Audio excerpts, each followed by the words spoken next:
Replicon Radio. Replicon Radio. Replicon Radio. Radio. Replicon Radio. Replicon. Talking shit with the juggalos. It's Replicon Radio. Replicon Radio. Here we go. Replicon. Talking shit with the juggalos. Bustin' rhymes, hitting lows. Replicon, that's how it flows. Radio waves to the street. Feel the bass, get on your feet. Turn the low, till in the beat. Tune in, we can't be beat. Replicon Radio. Everywhere you wanna go. From the city to the show. That's the vibe we gotta throw. Replicon, might get hands being fire. Juggalos never tire. Riding high, taking you higher. Replicon, that's the choir. Big bro, gonna bust your shit. Dead body man, keep it a piss. Freaky P, freaky geeky. Wicked T, breaks his box. Open drive through reviews. Suplexes for your ears. Replicon, broadcasting loud and clear. Feeling good, bring your chair. In your ear, never fear. Replicon, always near. Replicon Radio. Everywhere you wanna go. From the city to the show. That's the vibe we gotta throw. Replicon Radio. Everywhere you wanna go. From the city to the show. That's the vibe we gonna throw. Big bro, gonna bust your shit. Dead body man, get a piss. Freaky P, freaky Biggie. Wicked T, breaks his box open and drive through reviews. Suplexes for your ears. Broadcasting loud and clear. Feeling good, bring it cheer. In your ear, never fear. Replicon, always near. Replicon Radio. Radio. Everywhere you wanna go. From the city to the show. That's the vibe we gonna throw. Replicon Radio. Radio. Replicon. Replicon. Radio. Replicon. Red bro, gonna bust your shit. Dead body man, keep it a piss. Freaky P, freaky Biggie. Wicked T, breaks his box open and drive through reviews. Suplexes for your ears. Broadcasting loud and clear. Feeling good, bring it cheer. In your ear, never fear. Replicon, always near. Replicon Radio. Everywhere you wanna go. From the city to the show. That's the vibe we gonna throw. Replicon Radio. Everywhere you wanna go. From the city to the show. That's the vibe we gonna throw. Red bro, gonna bust your shit. Dead body man, keep the piss.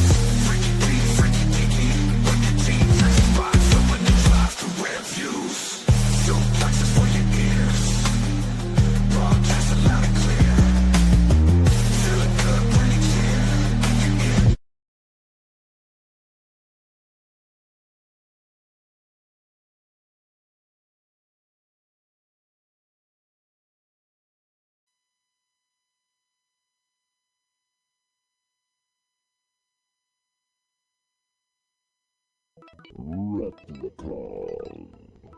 Replicon Radio.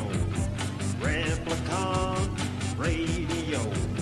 Talking shit with the juggalos on Replicon Radio. Give it a listen. Don't be a bitch. Replicon Radio.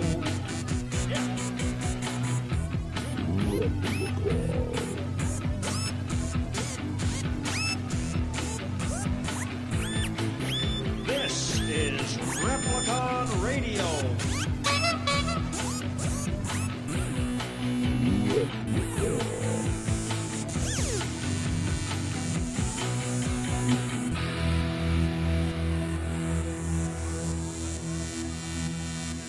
Replicon.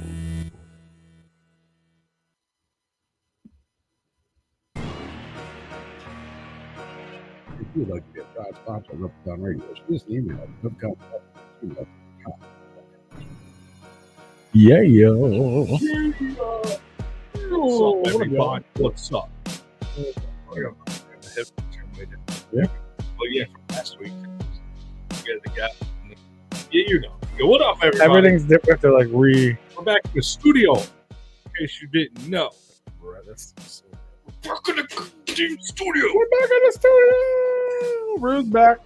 Rue's back. Rue's back. We're back. Traveling Everybody's the planet. back. What's going on in the motherfucking chat room? What's up, Rasputin? What's up, Boof?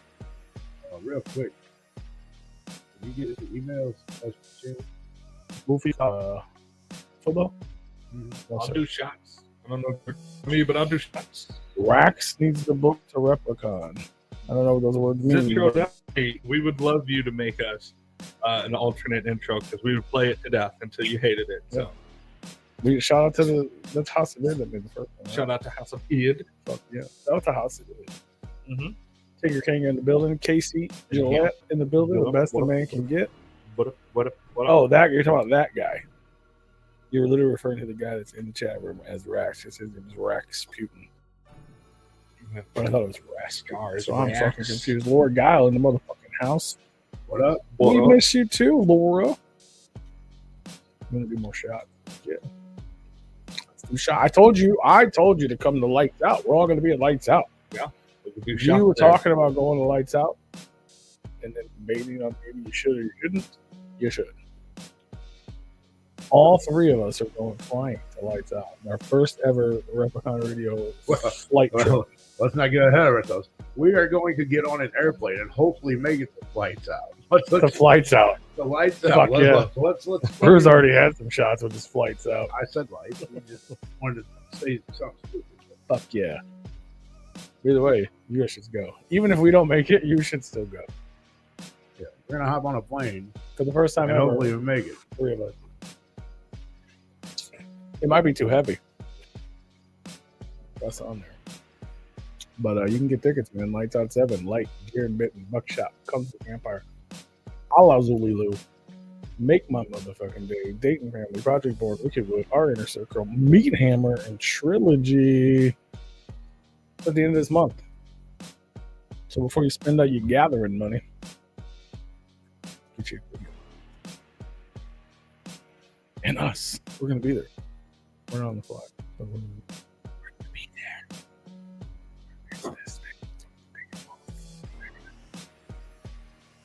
You're staring at it all crazy. You're waiting for it to come in. No, I was trying to figure out. Never mind. I ain't saying. You think he's gonna try to make us those? No. No, 100%. No, that would be a conversation we would have in advance. 100%. Yeah. That'd be dope, though. For the openers at least.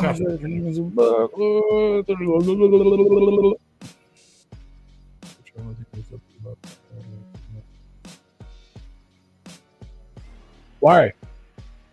Why do you wish that, Tigger? You're not going to be there, right? Y'all are confusing me. We'll be at camp the following weekend. Well, we won't be. And that's all I'm going to say about that. What up, TZ? Yeah, you guys are already talking about it. But yeah, tonight on the show, we got the homie Buckshot coming back. It's been a while. Didn't realize it's been a while. But it's definitely been a while.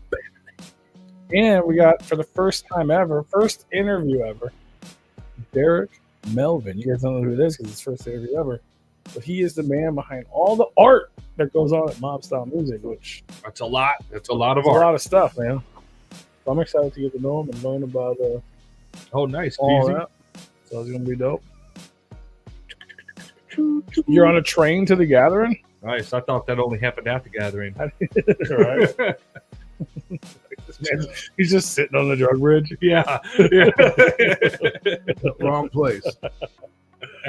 We make a new drug bridge. Yeah, I'm sure there's a bridge somewhere. That's what the trains are. But damn, I wish I was on a train again. I'm leaving for the gathering tomorrow at 10 a.m. and I haven't even packed yet.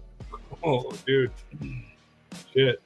Well, that's not true. Most of the fact that part's easy. I'm not a girl, so like I just open my suitcase. Fuck out I of throw us. fucking 10 Replicon shirts in there and 10 Replicon shorts and make sure I have enough underwear and socks in case I pee or something. Yeah. And that's it. Everything else is ready. Like all the other shit's ready to go. It's just This motherfucker's gonna have a suit, like a suitcase, fucking 12 other fucking cases with him, with fucking the whole wardrobe in it. Don't let him fool you. You don't pack lightly. I never said. I just said 10 fucking shirts and 10 pairs of shorts and Hey, you're gonna have more than that because you're gonna be gone for like 7 days. 10. You're gonna have way more than that. You're like, I need 6 outfits for one day, 6 outfits for Wednesday, 6 for Friday. I can get away with 2 for Thursday. I'm gonna drive down Tuesday, change clothes when we get there. Yes, that part's 100%. I mean, that's already more than 10. I'm not gonna have 6 outfits for one day. That part. You might. That's a bit of a stretch. You're gonna have at least 2 That's possible. for each day. No, except for Thursday. You're right. Except for Thursday. Thursday, I'm not gonna care because I will not have any sleep. Fuck your sleep. But it's gonna be dope. It's gonna be We're fun. getting too old for the fuck your sleep. Facts. Need that shit. I need it too. I don't want to fuck it. It's just the schedule is atrocious. Well, just the one day Yeah. for you, yeah. But I'm pretty excited. I believe you can do it. Maybe you just sleep all day and then just go do your set and then just stay up all day. My set. I'm not a rapper. Your set. Yeah, I'm not. If I just had to go do a set, Yeah. easy. Yeah. No, that's fine. He's gonna change like 2 outfits the night he's DJ. That is true. How cool would that be when he hits the drop, he rips the shirt up, you know? I'm not DJing. I'm hosting. Whatever. Chaos. He's gonna have at least He's not 3 rapping. He's, He's not hosting. What the fuck? I am He's not DJing. He's not hosting. he's gonna have at least 3 outfits for that. At least 3 shirts. 2.5. Y'all look cool. 2 shirts, and then I got my cruiser. Yeah, they're gonna make you wear that. But there's a theme, so I have to wear the camouflage shit. Hmm. But then I feel like I'm gonna get sick of the camouflage shit. I want something fresh. Don't want to see my shirt. Not that the camouflage shit isn't fresh. It worked out that we have camouflage merch now. Like, You're welcome. yeah, it worked out oddly enough You're welcome. for me to host Psychopathic Soldiers Night, where they have fucking old school psychopathic or camouflage. I'm like, it just so happen to have Replicon camouflage merch that we brand made new, like right a off month the ago. presses. Yeah. I'm like, but yeah, since we're talking about it, come see me, man. Club Chaos. Motherfucking Wednesday night, I'm hosting Club Chaos at the Gathering of the Juggalos. It's not purely speculation. It's actually happened. Me and the I'm really Hatchet sad Queen. they took the tits off the flyer. Hmm? I said I'm really sad they took the tits off the flyer. The Replicon female dinosaur. Oh. The flyer they had. That's this one. Oh. Not that one, but who's that flyer? This one. That's Oh. the day 0. That's the. I This can't- is tomorrow I night. can't keep it straight. Yeah, this Yeah. is tomorrow night. Yeah, the guy who made it keeps sharing it. He's Yeah. like, don't let it die. Yeah. He goes, today was the day I found out Freaky P wasn't very freaky. I'm like, dude, not. Give him a few shots. Dude. He'll Dude. bounce right back. I don't know if you caught the show No, he where we were talking about that. Probably not, but like we. So D had somebody making this flyer, right? For this whole show with all these people on it, That's including me. supposed to be you. No, that's like Super Bowls. Yeah, But you're the guy. He sent the guy all the info, all of our logos We're and getting shit. But for some reason, the guy decided to go online and find the one image we've ever shared of when it was the Replicon with like the fucking bikini top and like with the female one. The female So dinosaur. he took that had one and tits. put it on the flyer. And I was like, Hilarious. and at first I was just like, hey, like that's not the right one. Like I wasn't like upset about it. I was just like, I kind of. but it wasn't like I wasn't thinking people were gonna think, oh no, that's me, the female dinosaur. I was just Yeah. like, that's not our logo. Like, Yeah. You know what I mean? The whole point of having this flyer and having us on it is it helps our brand. That's not us. Yeah. I was like, tell him to put the regular one on it. He just thought it was a joke. Like, and then the guy kept sending it back. And I'm like, no, dude, like, He got pissed. And I was like, He got so mad. well, then D's giving me shit, and I'm like, I don't know the fucking guy. I'm like, just change the damn thing. He's like, oh, Freaky P's not freaking. Like, it doesn't have anything to do with the fact that that's not me. You can tell I'm not a dinosaur. Like, I didn't think people were gonna think it was me. Go for that, though. I'm Maybe just they like- really do think you're the dinosaur. I'm just like, bro, it's not like, it's just not a good representation of the brand because it's not. I'm like, no female is gonna hosting from Replicon Radio, so it's just strange. But yeah, if you're coming to the gathering, this is literally tomorrow night. Going down at the Spamley stage in the Big Ballers after they open the gates. This is a Juggalos and Recovery event.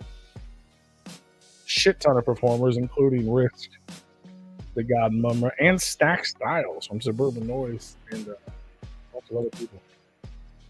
So come on through to that.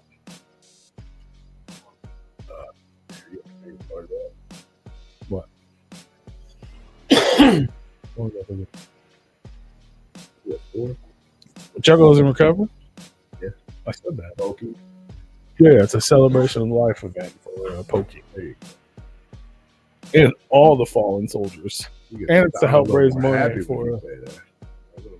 I'm not happy. Sorry, I got him all that. riled up about the dino tips. Dude, he got so heated. I was dying laughing. It was so funny. I mean, all you did was take the dinosaur and make it into you. Right. Just He's like, fuck you.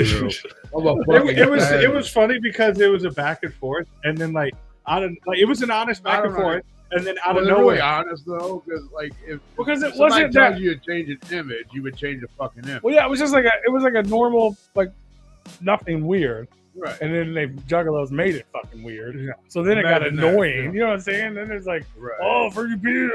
I understand the frustration, but like he like legit got mad, and that's when I was like, Well, this then he is started. fucking He hilarious. shared it to the group, Yeah. thinking it hit the guy. He did. The guy said he fixed it. Yeah.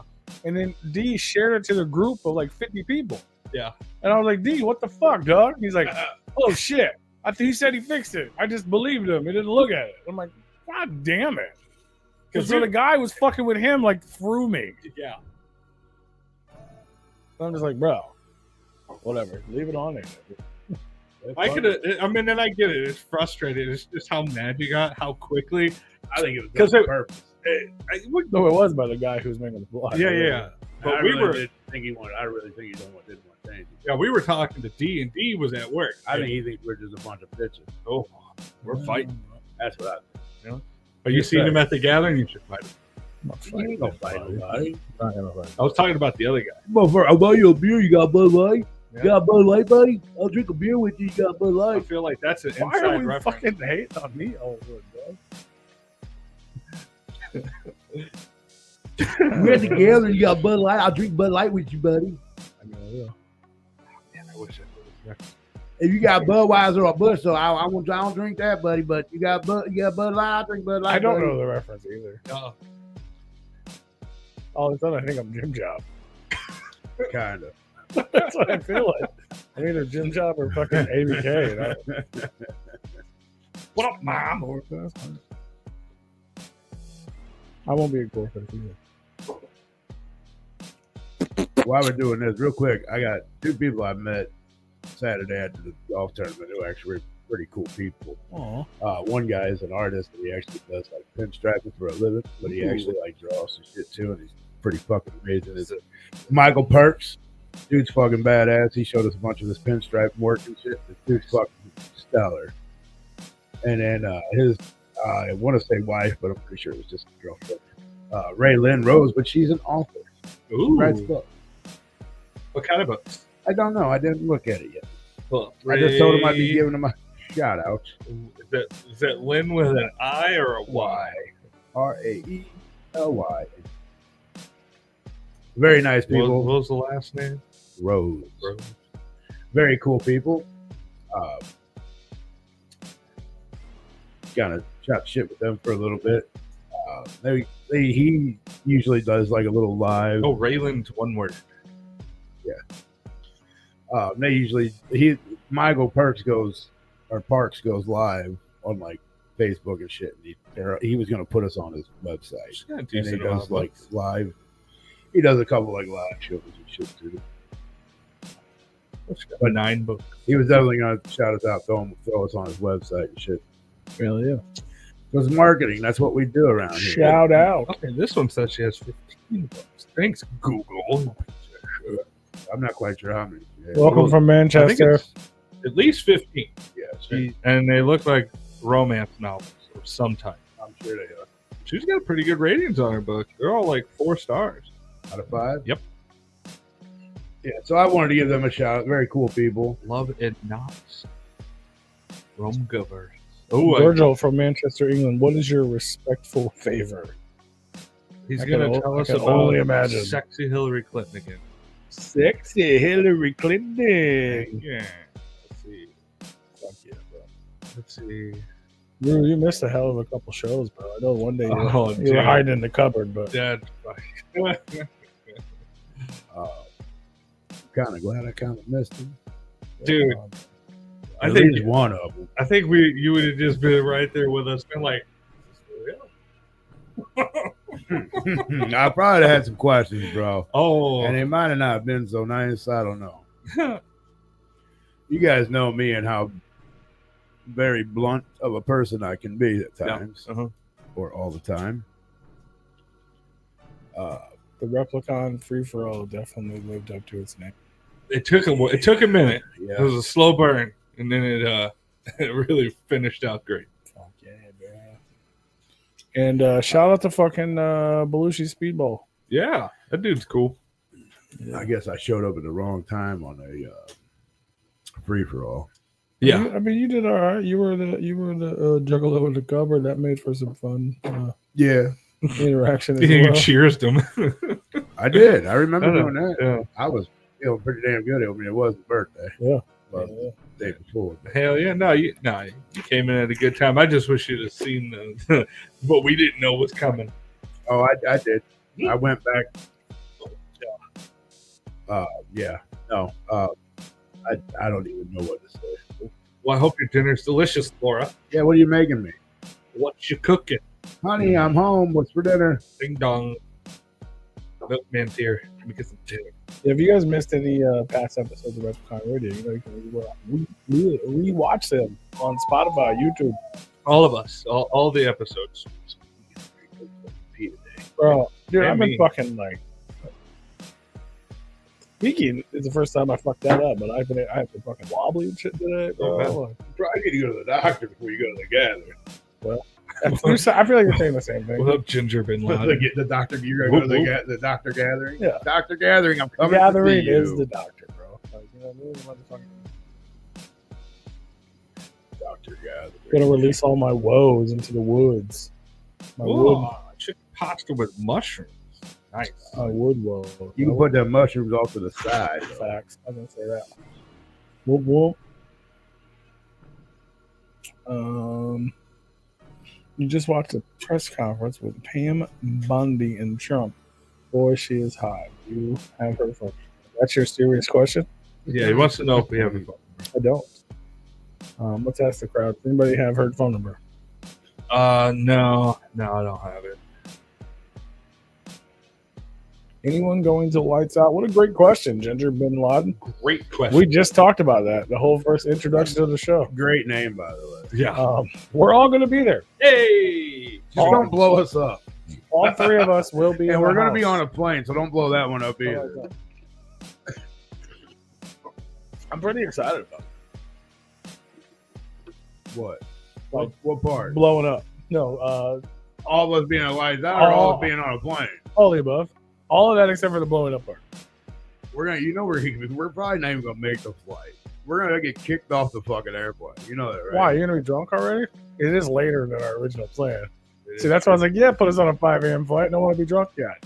Like, all right, we'll move you to 1 p.m. It ain't me you gotta Fuck. worry about. Well, it is. But. Yeah. Somebody got a bomb. Yeah, don't do that. Bomb. It's Bob. Bob-a-ram. Bob-a-ram. Barb. Whatever. Barb's better than Bob. Hey, P, get that gun out of your fucking suitcase, will you? I mean, at that point, they know I don't have. Will they? When you just put it on the belt.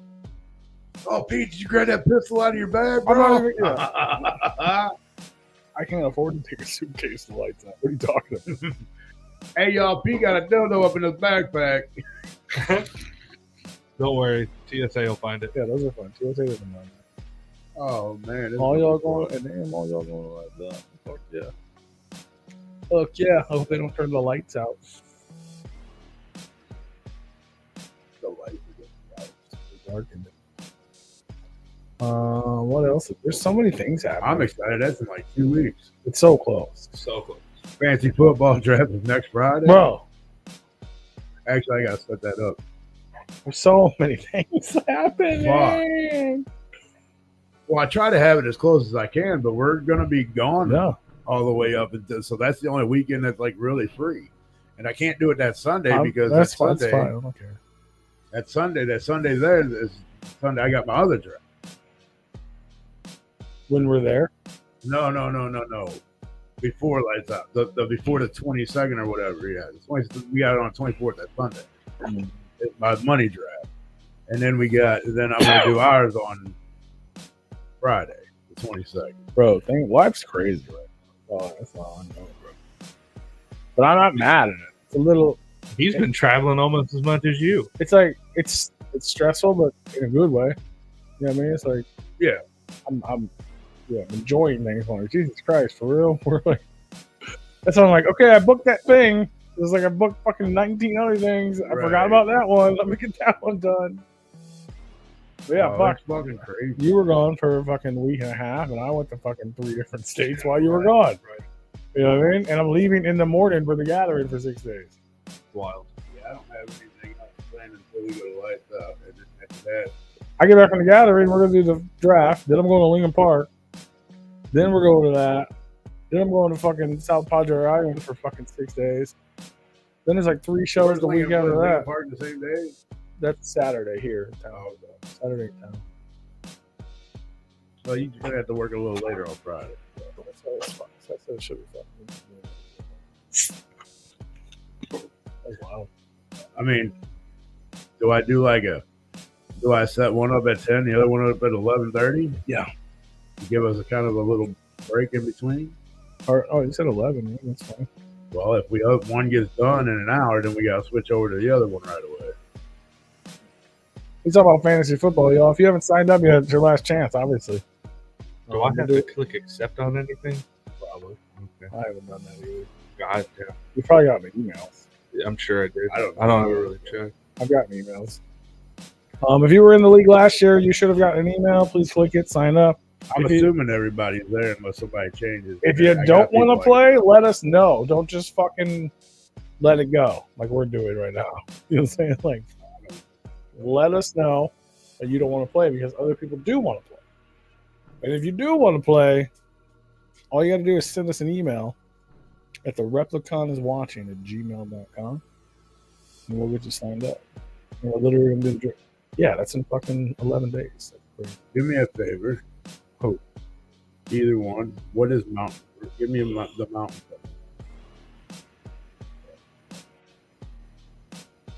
Tony's watching.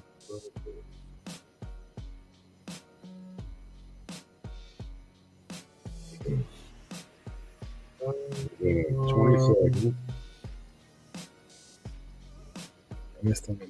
Well, I just gave it to me weird. Right now. Well, because it just said, it just explained it to it. I think it's the current 2 time. hours, It's 1 hour behind us. So if I want to do it at 10, I got to sign up for 11. Or if I want to do it at 10, I got to do it at 9. Yes, You said they're an hour ahead of us. behind us. Right now, currently, it's 5:41 there, Mountain Time. What? That's such a weird MTD, right? PDT. PDT. That's Pacific, I think. Hold on. That might be 1 hour ahead of us. PDT. You're only going to be there because Yeah, Pacific Day. Yeah. They're 2 hours behind us. So it's 4:42 there, and so you would need to do it for 8. I hope this is right. Well, if it's PDT, that's 8 o'clock. PDT, would that be Pacific time? Pacific Daylight Time. No. Isn't he what, Mountain Time? 10. Oh, PDT. I thought it was Mountain Time like last year or some shit.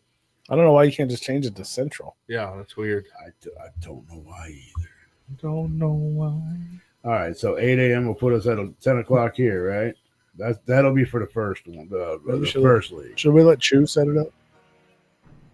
Chew says. Fuck Chew. He went right to the chat room.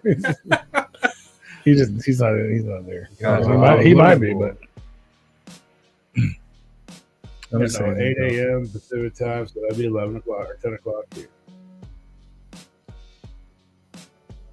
Woo! Holy shit! What else? You got Buckshot and Derek Miles coming up shortly. You can come see me at the gallery. I'm just gonna keep plugging this because it's my last chance to do it. Hey, do it. Tomorrow night, day 0, a celebration of life for Pokey for the Juggalos of Recovery. I'll be hosting it at the Spanley stage. All kinds of performances. I believe it's starting at 10 p.m. Saturday night. Not Saturday night. Okay, perfect. It does. Now, when I go out of it, it says drafting on Friday, August 22nd. Okay. Now I'm gonna set up the one that Tony's in. That'll be at 11. Yeah. What Wednesday? Wednesday night at the Gathering of the Juggalos after the main stage. Come find me at Club Chaos. I will be hosting all night with the Hatchet Queen from 11 p.m. till 5 a.m. I'm not allowed to tell you anything that's happening unless you see me in person on the grounds, and I'll spill all the beans. Nice. Tony, I'll spill all the beans if you see me in person. Oh, he's gonna tell you all it is. But I can't tell you right now.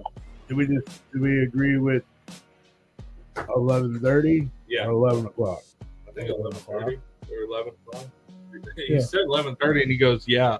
Earlier, you said yeah earlier. Oh, well, yeah, but he was saying 10 and 11. Tell me now. 10 and 11. That don't give us no time to switch over unless we get done earlier than an I hour. don't think it took us an hour last time. We sat around for 45 minutes. We should have started it sooner. 9 a.m.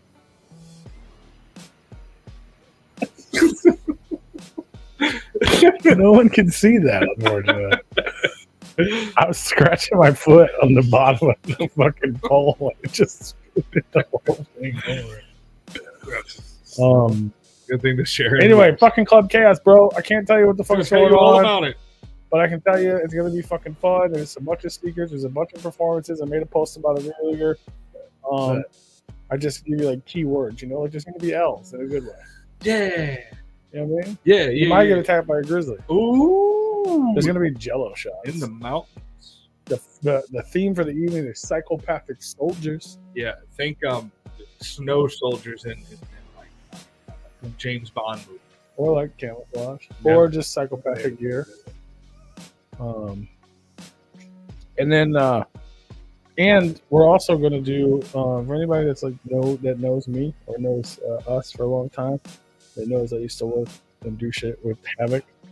My buddy Jay is coming and he's bringing some of Havoc's ashes and we're going to spread them at Club Chaos. Ooh. Wednesday night. You're gonna throw them out on the crowd? Hell yeah. Because we got a lot of memories of that place, man. He's like, what a fucking. It's gonna be like a Big Lebowski moment. They're gonna spread the ashes right in front of the big ass band on the stage. It's just gonna go straight to their faces of the sea of Juggalos. And then somehow Thursday morning after I'm at Club Chaos till 5 a.m., I will be at the Juggalo Flea Market Podcast Super Show. Free hot dogs from the Psychopathic Street Team event. I saw those hot dogs. So I will be there. Those are made of plastic. Fuck yo, sleep. Sleep. What is PNP? It's a period administration thought. No, we do not have Cash Patel's number either, sir.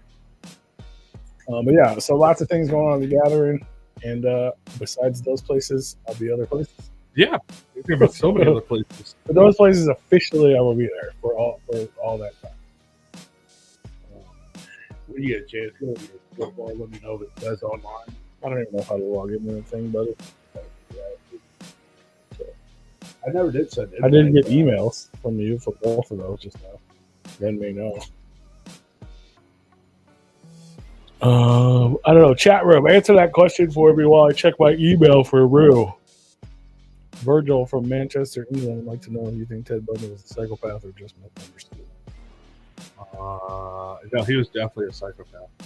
If you listen to that man talk, like you start understanding. Like if you could see that there is a rage in that man's eyes. The fuck is EDT time? What is EDT? We don't need to know about big time here. Google, what the fuck? Oh, Google, what is EDT time? It is 7:48 p.m. in Eastern Time Zone. Eastern. It's 7:48 in Eastern time zone right now. So it's an hour ahead of me. So this draft starts at 12 p.m. Eastern time, which means 11 p.m. I guess that would be. I guess an hour after that would be p.m. because it's noon, right? Well, yeah, I pulled up on mine automatic. It says it shows You The right automatically time? in there already? Okay. Yeah. I didn't click anything on any emails. I just logged into Fantasy and clicked on the food ball, and it's right there. So if you were on it last year, I'm pretty sure it just automatically puts you on it on the app.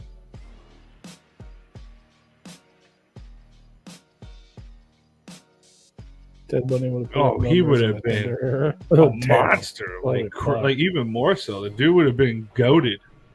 That's what I was just talking about. How goated Ted Bundy was. No, I was talking about fucking Tinder, bro. Yeah, When it was new. yeah. I think. Correct me if I'm wrong. Anybody, River Sticks or whoever, you have to pay for that shit. Right? I don't know. I think it cost me. But when it was new, you didn't. And it wasn't advertised as a dating site. It was advertised as a site you just hook up on. Yeah. Like you weren't there to find a girlfriend. You were there to fuck. Yeah. You weren't there to find a boyfriend. You were there to fuck. Like everybody was there to fuck. Yeah. Everybody was fucking sad and lonely. We need to bring that back. And it worked. That thing about it's an amazing event. It's so much fun. It's the best And event. now- I guess I didn't send out email. Now there's going to be 3 days this year. I'll look at my emails to see what it says on that. Yeah, I got an email from each league, buddy. So I have to remember what my password is. Your commission. Yep. Why are you thinking about going to Jaeger Slam? You should just go. You should do it. You should go Thursday, Friday, and Saturday. If you didn't know, you should know. Because I have a flyer somewhere. Your boys. Boom. Friday and Saturday is obviously amazing. You're not going to want to miss the question marks. I promise you that. You don't want to miss any of them. Nope. No. But yeah, it was never shared what the question marks were, but he did say that he turned those question marks from nothing into something. So it is something. Oh, Bumble is the app for smashing now.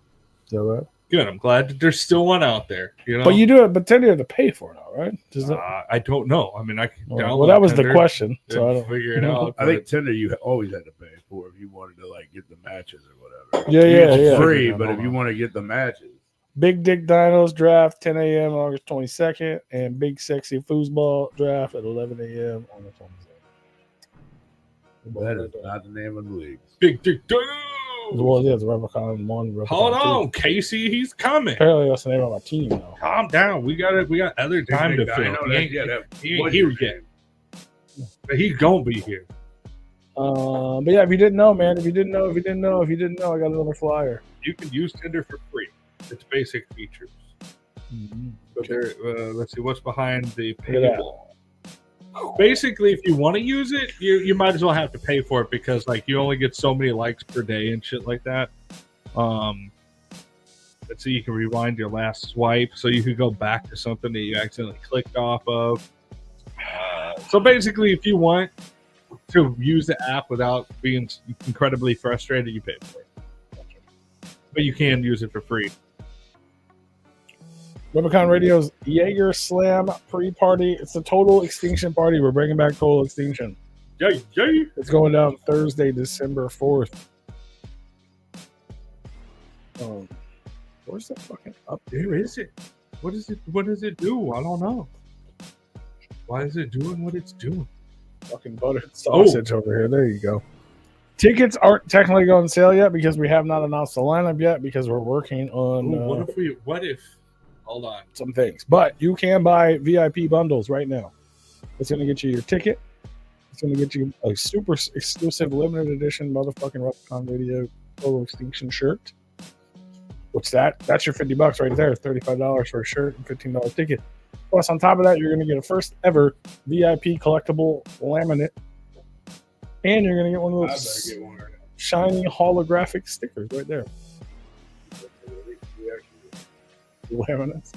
Yeah, of course we'll have them. We got to have them to get in. It's going to be like a memory, you know what I mean? That's like a commemorative ticket or whatever. We don't have to have one, but we want one.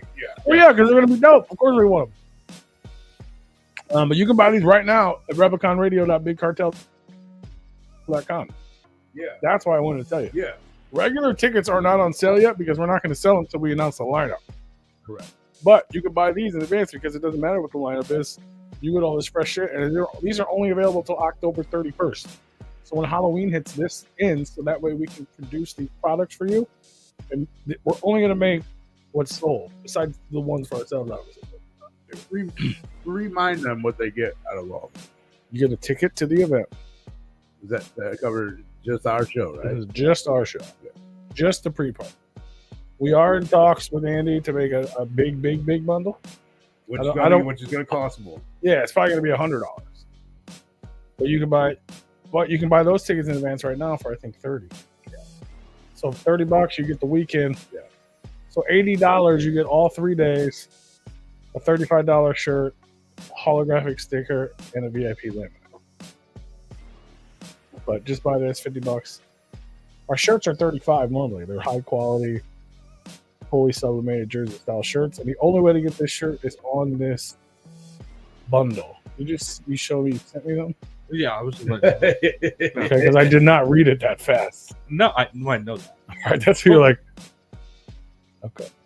Well, because he does this thing where like I'll send him a message and then like, you know, an hour later he'll be like, he'll reply to it. And I'm like, I don't need you to reply to it. I was just showing it to you. Because we're, you know, kind of on the subject. If we have a photo of that, we could. Yeah, I think that'd be pretty neat. I have to pee. But I don't know if we have. I'm sure we could get a photo of that, but that I don't know. I just wanted to get it out because I definitely would forget about that idea. No, you're good. Yeah, I like it. Yeah, because how cool would that be wearing the the thing with the image of that? No, I think I don't know how it would go through. It definitely needs to look right, though. Yeah, exactly. I think that's going to be the harder part. But we can figure it out. Yeah. Or we could just put it like, you know, on top of it. Like, oh, that'd be fun. That'd be fun. I don't know if we have. We might have pictures of the ice machine. That'd be cool. We can get one. Yeah. I know the people. And also, I know the people. We can literally just ask them. We can send. We know. We can just send them a pic. Go, hey man, can we get a picture of such and such? Yeah. I know. Yeah. So like, yeah, no, we could definitely make that happen. Get us a high quality one. Like, you know, maybe turn the lights on. Make it a PNG. Yeah. Maybe, yeah. Make it a PNG. Yeah. Maybe not that one specifically, but Right. I'm just saying if that's the one that you wanted to use like with an that. animated version of it or something. Well, we can get a photo and AI some shit together. Well, yeah, something like that. So, yeah, because the dimensions just wouldn't work. Like Right. the real, Right. if you took a real photo of that with that, the dimensions would be fucking For weird. sure. It would be like this little line down here, Yeah. and then you have this big fucking dot. Oh, yeah. You would have to. Yeah, it would have to. I get what you're saying. But yeah, it does. It kind of it would fit that for its That would own. be fucking cool. Because he's already kind of doing. And that. I want to wear that image at such and such place. You want to know what's funny? Which is my brain. I like exception. I love when people suggest things, even if like that was a good suggestion. But then it also made me think like halfway through reading what you said, it made me think I thought you were going to go somewhere else. Oh yeah. I thought you were going to go back to the fucking old total extinction idea with the fucking Dickeroid. And you're like, I thought you were going to add, can we put the Dickeroid on it? And my brain said yes before I finished reading it. I was like, fuck yeah, I'll put that on the sleeve or something. Totally forgot about that. Yeah. Second, Put the fucking Dickeroid on the sleeve or something. Like, Don't we have that flyer somewhere? yeah. I still have it somewhere. That was the That's something that's definitely not up. that here. was the I'm idea for definitely- the fucking mixtape, Yeah. or not, whatever you want to call it, the compilation. Yeah. And yeah, it's the fucking Dickeroid, bro. Yep, y'all don't. You don't know about Dickeroid. Oh man. Yeah, definitely come. Yes, dude. Jaeger Slam is one of my favorite events. It's one of all of our favorite events because Oh, it's it's one- a good fucking it's time, one- man. like if you get all three of us in the same building, you did something good. And you know that event is certified. Yeah. Fantasy football did not start already. Our draft takes place August 22nd. Yeah, if you want to be a part of it, then shoot us an email. Replicon@gmail.com. I think we got like 1 or 2 slots. If nobody drops. Because I know one I can kick out there. Yeah. If, I know at least one. Won't I? No. Didn't even know who's The, playing. the birthday boy that was in here earlier. Oh yeah, is that true? Yeah, he don't want to.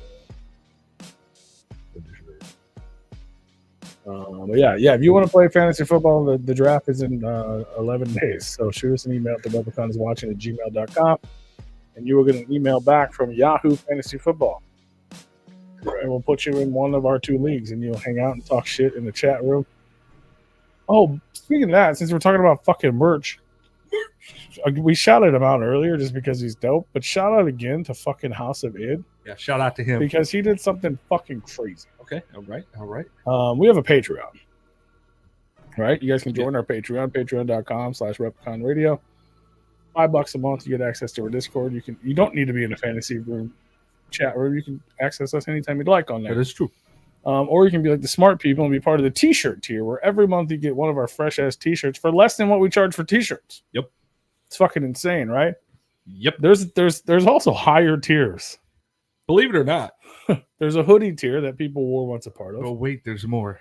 There's 2 more. I'll skip to the last one because that's not the one I'm talking about. Where you can like book us for your event, and it's pretty ridiculous. And there's the small print. We're definitely gonna have to adjust those for inflation prices. Well, then there's a jersey tier that I kind of forgot was there. Yeah. Well, somebody bought it. Oh shit.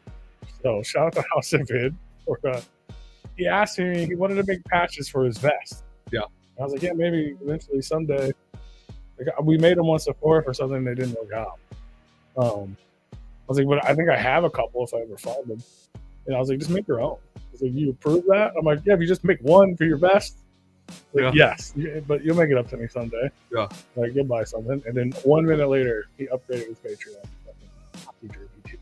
I was like, what did you do? I thought he broke it. I thought he fucked up.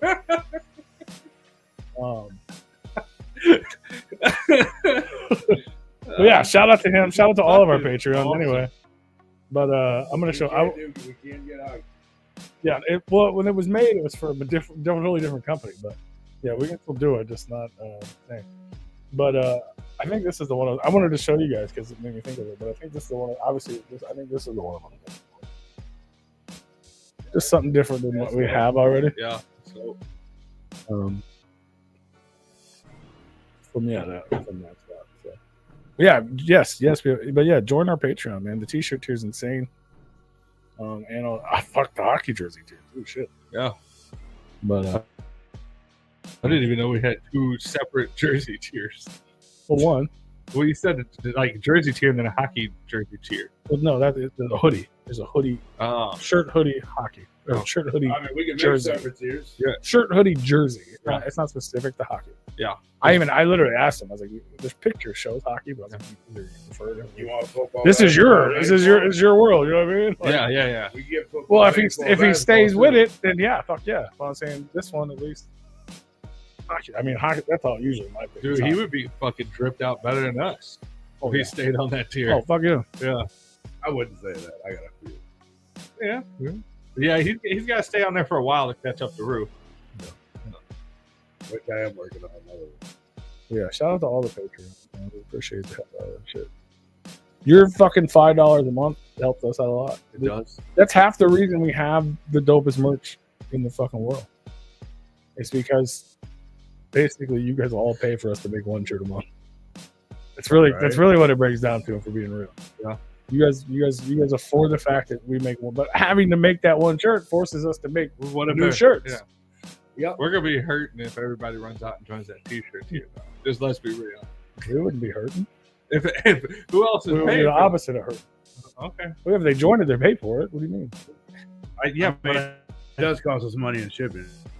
that's what I'm saying. Yeah. Oh, yeah. That's what I was talking Oh, about. yeah. The shipping costs. Eventually, it would chip away. You know? It probably would. Well, Yeah, But we'd figure it out. we would have to. Yeah, we'd figure it out. Get in before we have to up. That is true. There is going to be a limit. Get grandfathered in. You know what I mean? Yeah. Yeah, it basically costs us money. Well, not really. We break even. But it forces us to make new shit every month, which we come up with good ideas and bad ideas. And But sometimes those good ideas get passed on to the rest of you. Even some of the bad ideas are still fucking dope. So don't think you're gonna get a shitty ass fucking shirt. Dude, That don't happen. to be honest, there's only one shirt that I've made that I don't like. There's shirts that I think are fucking dope as fuck, and we sell them, and we, you know what I mean, we push them. And there's shirts that I'm like, oh, that's pretty cool. And then there's a lot of shirts that are just for one person. Right. You know what I mean? We make shirts just for our one, you know, if there's Just one for that member, one guy. or for two, whoever That it one is, guy. it's got your name on it, or it's got whatever you like on it. You know what I mean? Ask Hamer about his Green Bay shirt. Yeah. Or his Pabst Blue Ribbon shirt. Or the fast blue. You know what I'm saying? We hook people up. But I only made, and we'll do shirts for like events and shit. I've only made one shirt that I literally fucking hate. I can't stand it. Thank God, there's only two of them made, and they were never seen again. I have one, and the Patreon has one. That's it. And it was for fucking the Astronomicon when Kevin Smith was there. Oh yeah, I remember that. So bad. Yeah, I didn't care. It's a great idea, but it just didn't Um, end up well. Virtual, I don't think you pay us $50 a month. You can go buy some shit too. But We have you can. 7 new shirts. it was a good idea. I think the company kind of fucked up on that one. It was the image. It was a lot of it was. I mean, sure, but The it was also images my we fault. sent them. We were a Yeah. young merch company at the You time. get talked about more than anyone, you asshole. Yeah, that's right. And no one has ever received a dime from you. Yeah, like he said. And you get on my fucking nerves. You get talked about more than anyone.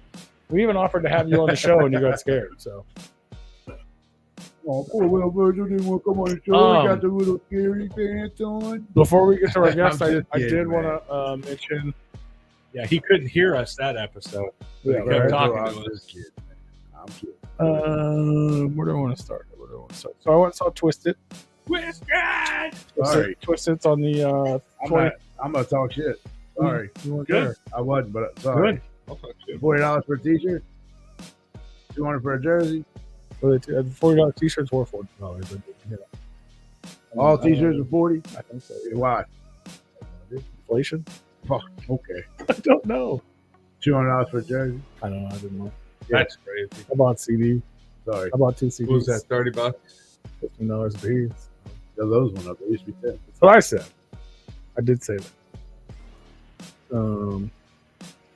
But yeah, so it was the first night of the 25th anniversary of the Freak Show tour. I mean, that's all the shit I have to talk.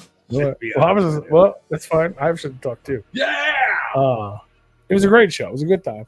They were celebrating the 25th anniversary of Freak Show. They did the album in their entirety. I'm just happy they finally performed it. I have seen Twisted, I don't know how many times, 300 maybe. At least. They always put on a good show. Yeah. You don't ever see them. That's debatable. You don't ever see them fuck up. Well, that's debatable. You know, Debate it with me. To be honest with you, no, you really don't. They're usually pretty spot on. Well, When do you see- Mad Drive's usually spot on, but it's how much is Monoxide going to foam this in? I can't debate that because I feel like they're pretty on point Well, they fucked up a lot. Ooh. for their biggest album. Like the lyrics, they were fumbling the lyrics. Their biggest album. But I think the problem was they did a Freak Show a couple years ago for like a Fright Fest or something, right? Or no, they did Green Book a few years ago. That's what I'm thinking. Yeah. And they left the Violent J verse in and the Tech 9 verse in, and they had them on the screen or whatever. So they did the same thing with Freak Show, but there's a lot more features on Freak Show, right? So like where it's going down, or they got 3-6, I see everybody like all these verses, right? They let them play, and then they fucked up coming back in, so they kept fucking up their own shit because they were letting other people's shit play. Yeah. And I'm like, because Twisted doesn't fuck up like that.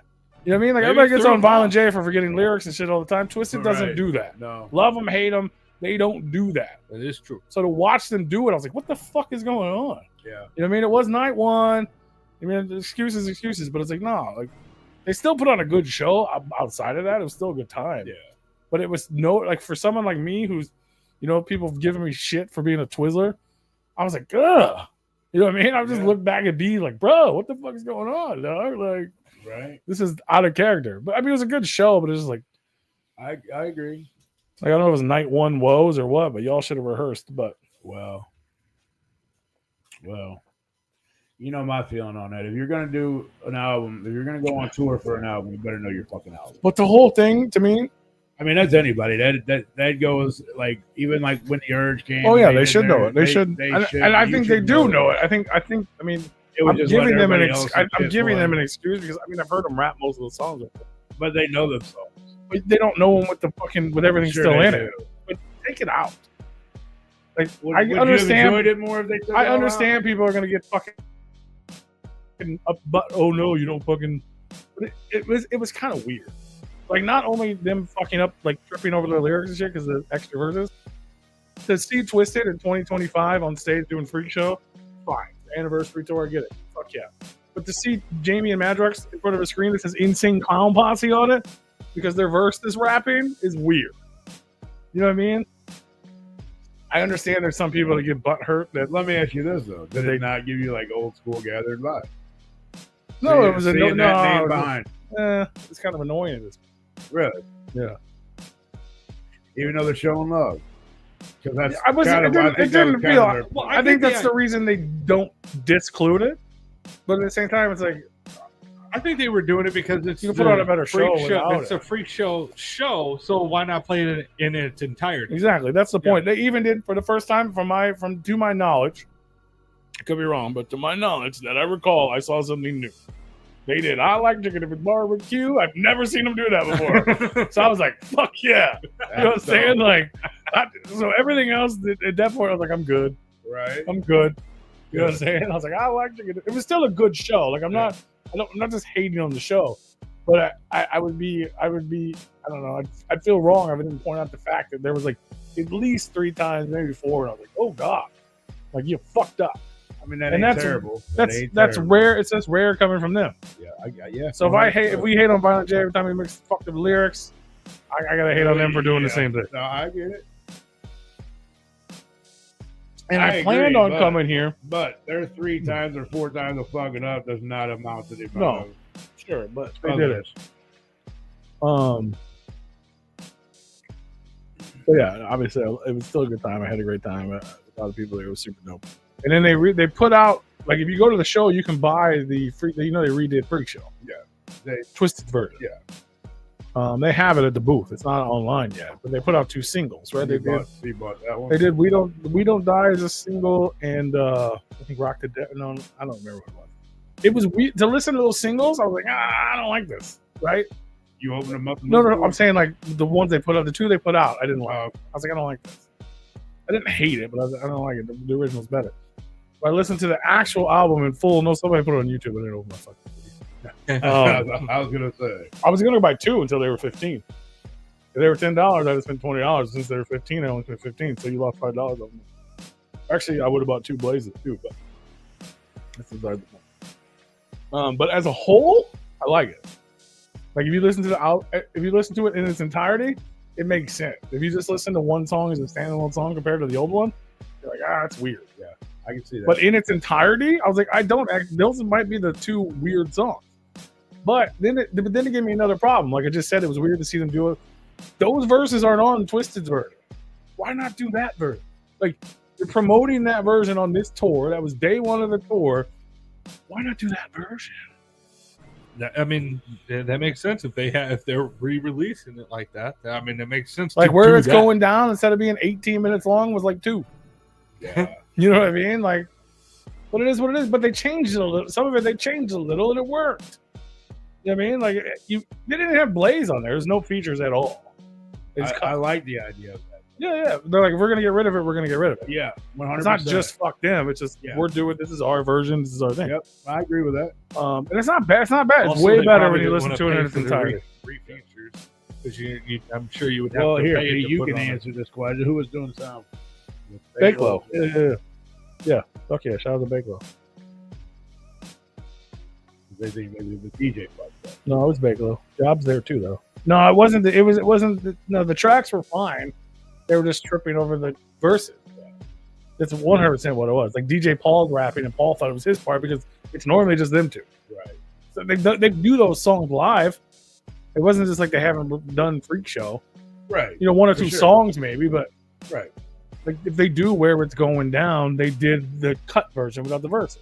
But this was in honor of the whole record, which is why they're doing the whole record, which is why they fucked up. I know why they fucked up. But it's just like, y'all should know that. If you're going to, you know what I mean? Like, that's just my opinion. I mean, definitely. But it is what it is. It goes both ways. Should have listened to the album first. You could argue either way. Yeah, You know what I'm saying? You got to re-listen to it, even though you perform it. That 'Cause is- that's probably exactly what they did. They probably like, oh, dude, we perform this All all the the fucking time, time. We don't even need to worry about it. Yeah, we're good. But you know, you got to re-listen to Yeah, the you're whole actually thing. third, not second. Yeah. That's what it was. But and like I said, you could argue either way. So I could be the guy- I could be the guy arguing that they shouldn't didn't do it that start way, at the right but I time. could also be the guy arguing, being like, if you're gonna do the whole record, do the whole record. So let's rephrase what you said. Instead of saying the way you said it, which they were stumbling over their parts, they weren't stumbling over their parts. They knew their parts, but they were just stumbling over the tracks. When that it were- was, right. yeah, Okay. They were coming at the I- wrong time. I can understand that. I can Yeah. relate to that, and I can give. it's you just okay so on that. I'll give you the noticeable fact. live, Yeah. Oh yeah. especially if you know what the fuck you're listening to. You know what I mean? Right. Like, cool. But that being said, obviously it was a great show. I had a great time. Shout out to Twisted always. And it was so good to see them and Killa and JoJo and Bakewell and fucking Beef. And Beef was there. He's there for the first 2 days until they had somebody else. So I got to see Beef. Good. And all my Chicago homies, except for Barbie, who obviously wasn't there. But I still love you guys. So that was dope. And then,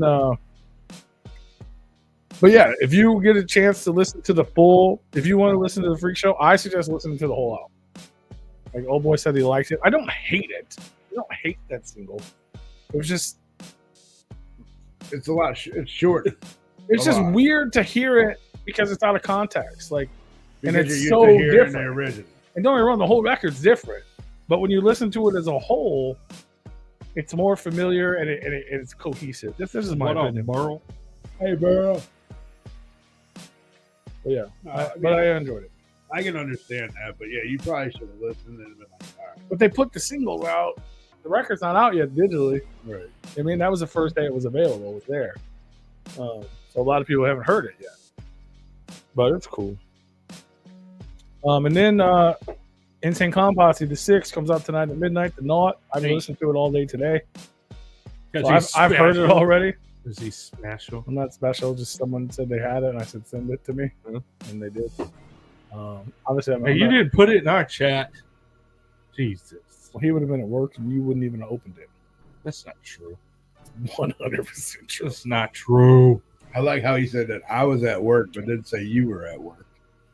Because you were just at home hanging out. he's Yeah. in the- But it comes out tonight at midnight. It's one day. I was just like, I'll be sure to stay up for that. I was excited that I could listen to it at work instead of in the car with other people. I'm not gonna front off of first listen. To be fair, I listened to it 4 times now. I like it. I dig it. Yeah. I didn't say that about the last 5. This dude also liked Lost and Found too. So He liked Found. That's all I need to know. It's true. Yeah. It's true. Where's God?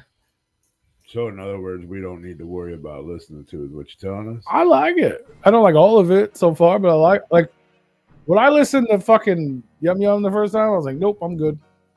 And all the things after that, really. Same with the rap, I like this on first. I like the majority of this on first listen. The intro and the first song are great. I was like, oh fuck, this is gonna be wild. There's a couple songs, the Joker's cards that have they'll have stuff that doesn't have to do with the carnival. Right. So they'll have happy songs. There's even a titty song, bro. In 2025. Yeah, we can't show those no more. Like the song on there is called "Pop Out" or something. It's about popping out a titty. Nice. I was like, damn, bro, Insane Clown Posse in 2025 talking about popping out titties. I mean, it's a silly song, but it's like, That don't happen very often. Yeah, it's Usually kinda crazy. Jay's talking about sucking dick or something. No, they're trying to go viral on TikTok again, probably. Yeah. oh, that would be a great little. Yeah. It's What's funny. that one song that bitch has been singing? I I popped out my tit. Or it's something, but that's what I say it is. But it's like opposites, whatever. Opposites? You know what I'm talking about. I don't. That's what I like it. I don't, but I like to use opposites. Thoroughly confused. You know, so one of the girl that sings that. I know you've heard it. Opposites. Is it the country AI song? She's like rubbing on my pussy. No. Ooh, goody goody. See that one? I don't know, but that sounds like a great song. It's great. It's an AI fucking country chick song. Fucking hilarious. I've heard some fucking funny country AI songs. But anyway, I want you guys to listen to it. I fuck with it. I would. There's a couple fun songs on there. There's a couple songs that are like super serious and like oh shit, and then it ends. Bastard. And then it ends, and I was playing it for fucking. I don't even know if I want to spoil it. For like, the last track is just like, what just happened? Is it spoiler to tell you what it is? What? I don't know. I mean, it's not really a. It all ends in Africa. Yeah. Oh, yeah. That's right. Yeah, let people get caught off guard by that. Yeah. Because like I could only imagine listening to it, and then just that beat drop. Going, wait a minute. Like, it's over? It's skipped? Wait a minute. I was in Africa. Where? I sent you the picture. I was literally in Africa. Well, the Joker's cards end in Africa. Oh yeah, I heard you play it. I'm like, that sounded like shit. Whatever. But it's decent, man. It bumps, dude. It bumps hella. Like you got a car with bass. Like it bumped real fucking loud in your little tab. Let me tell you. Well, I know. I'm talking about The worst the sound whole I ever album heard. is like. I couldn't hear the chorus, but I knew it was happening. It's dope, bro. Well, you don't have a system in your car. It sounds like shit from inside here. I wasn't even listening to that song. Whatever the fuck you were listening. No. Listen to that. Boom. I mean, he has the fucking music up so loud, just sitting in the fucking driveway. Like, I should shut it down. I turned mine Got down some, because got some neighbors around here. I let it. I got a new car, so like I don't have a the system on my car. up and I had No, you don't. the bass up and all that shit. And I've turned it down coming up, so I was like, man, Ruth's gonna say it down. I don't follow you. I give him shit. Yeah. Because he'll sit in my driveway for like 10 minutes just blaring it. Yeah. It's not even that loud, but I have to wait for Daddy to open the door. He can't get out of his chair till 5:30.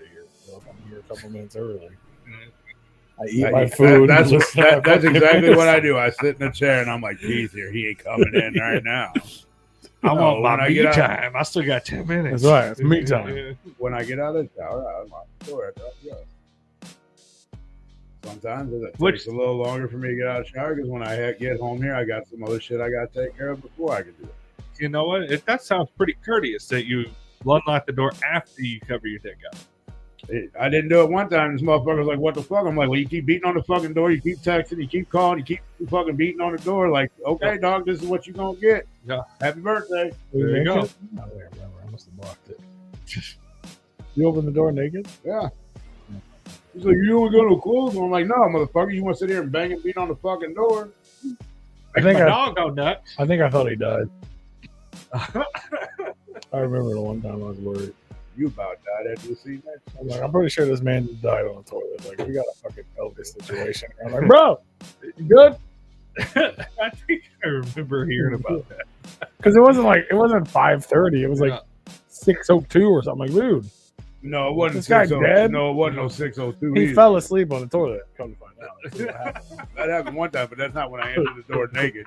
He's beating on the door like 10 after 5. I'm like, bro, I just got out of the shower. Calm down a minute.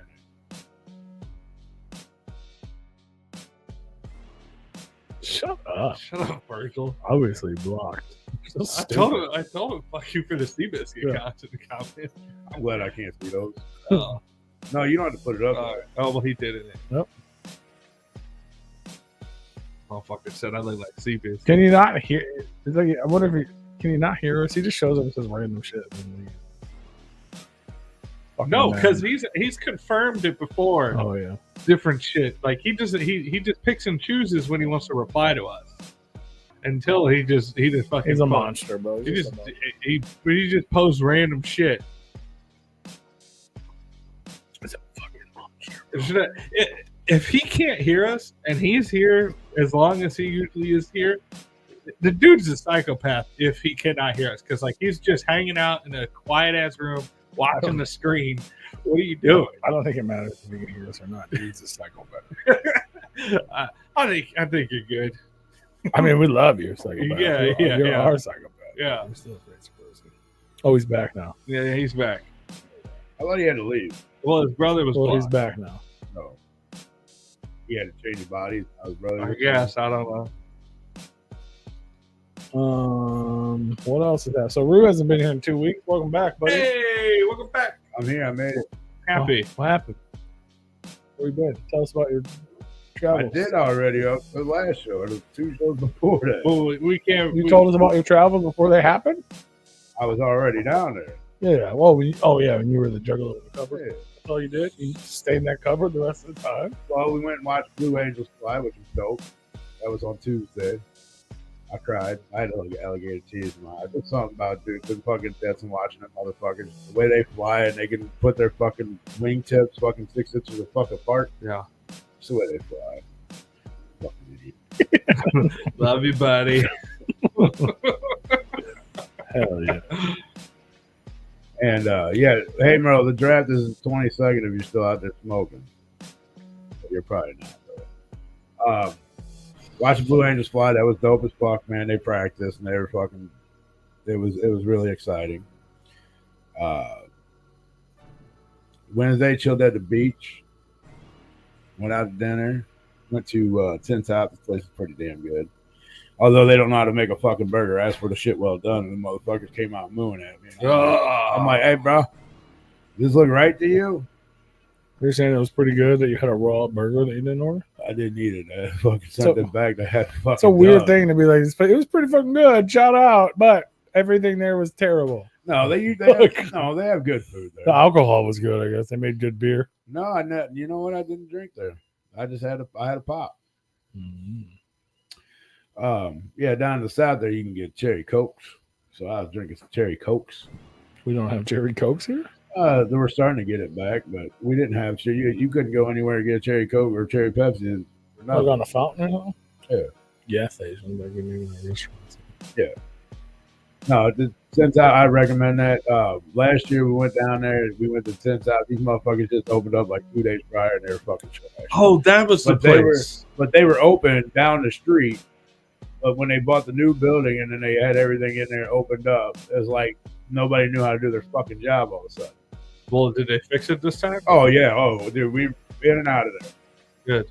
Everything came out. Like I said, what possessed you guys to go back there, having that experience you had last time? Because the first time, because they just opened the new spot up. And So you want to give it another shot? Yeah, we were at the old spot. The old spot was really good food. Yeah. So we're like, okay, we'll give them the benefit of the doubt. Just opened up. Let's, if the service is shit this time, I'm not going back. Yeah. Like if they can't do shit right, fuck them. I'm not going back. And then I have my burger and I'm getting fucked up. But Bastards.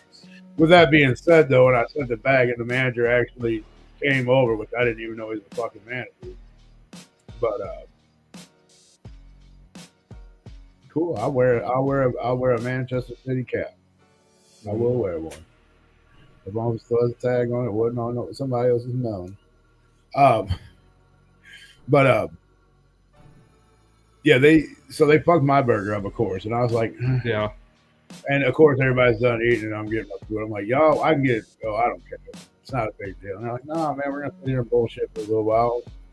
I'm like, as long as y'all don't mind, I don't give a fuck, I got it, brought it out right, man, and that shit was fucking delicious. I tore that motherfucker up. I almost wanted another one. It was so good, but I was full. I couldn't eat another fucking bite, nothing. Yeah. And it was really good. Then Thursday, I played golf at Kiva Dunes.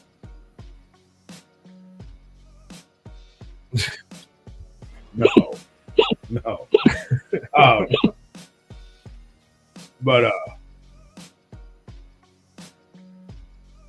Really nice golf course. It was funny because I never played it. I didn't expect to play fucking golf down there, which I think I told everybody about Monday, so first day I was gone.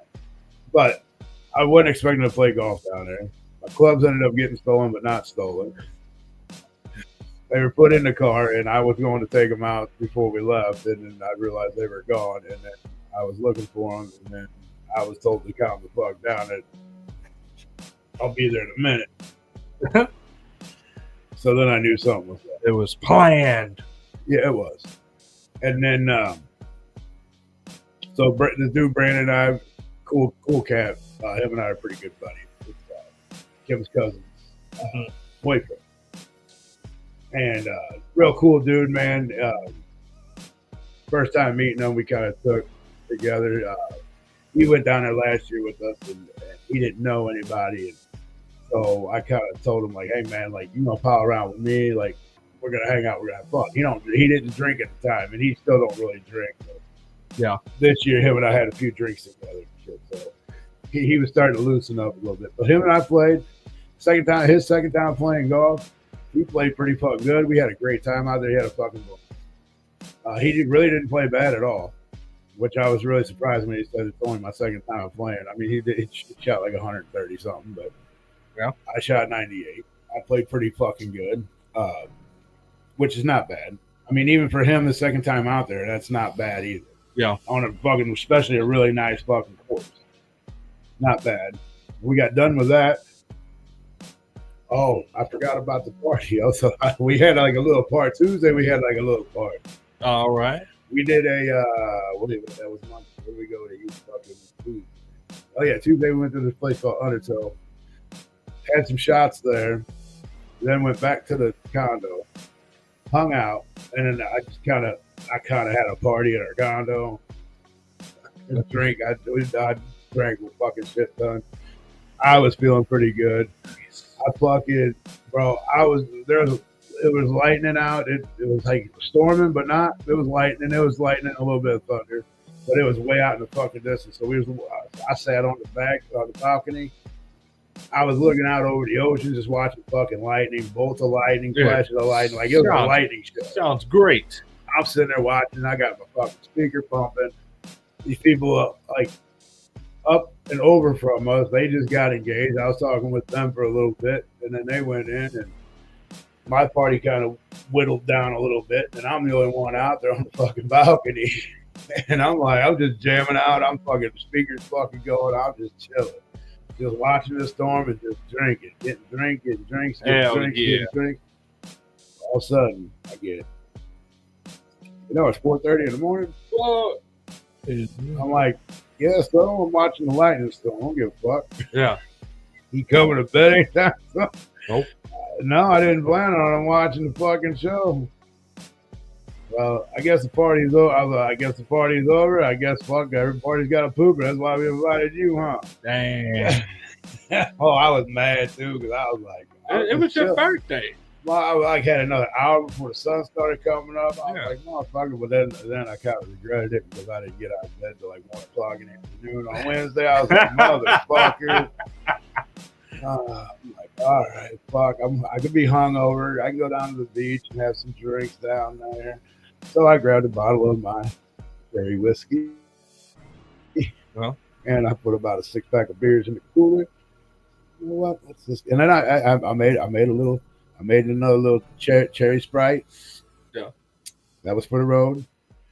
So I get down to the beach and everybody's like, how you feeling? And I'm like, hang on a second.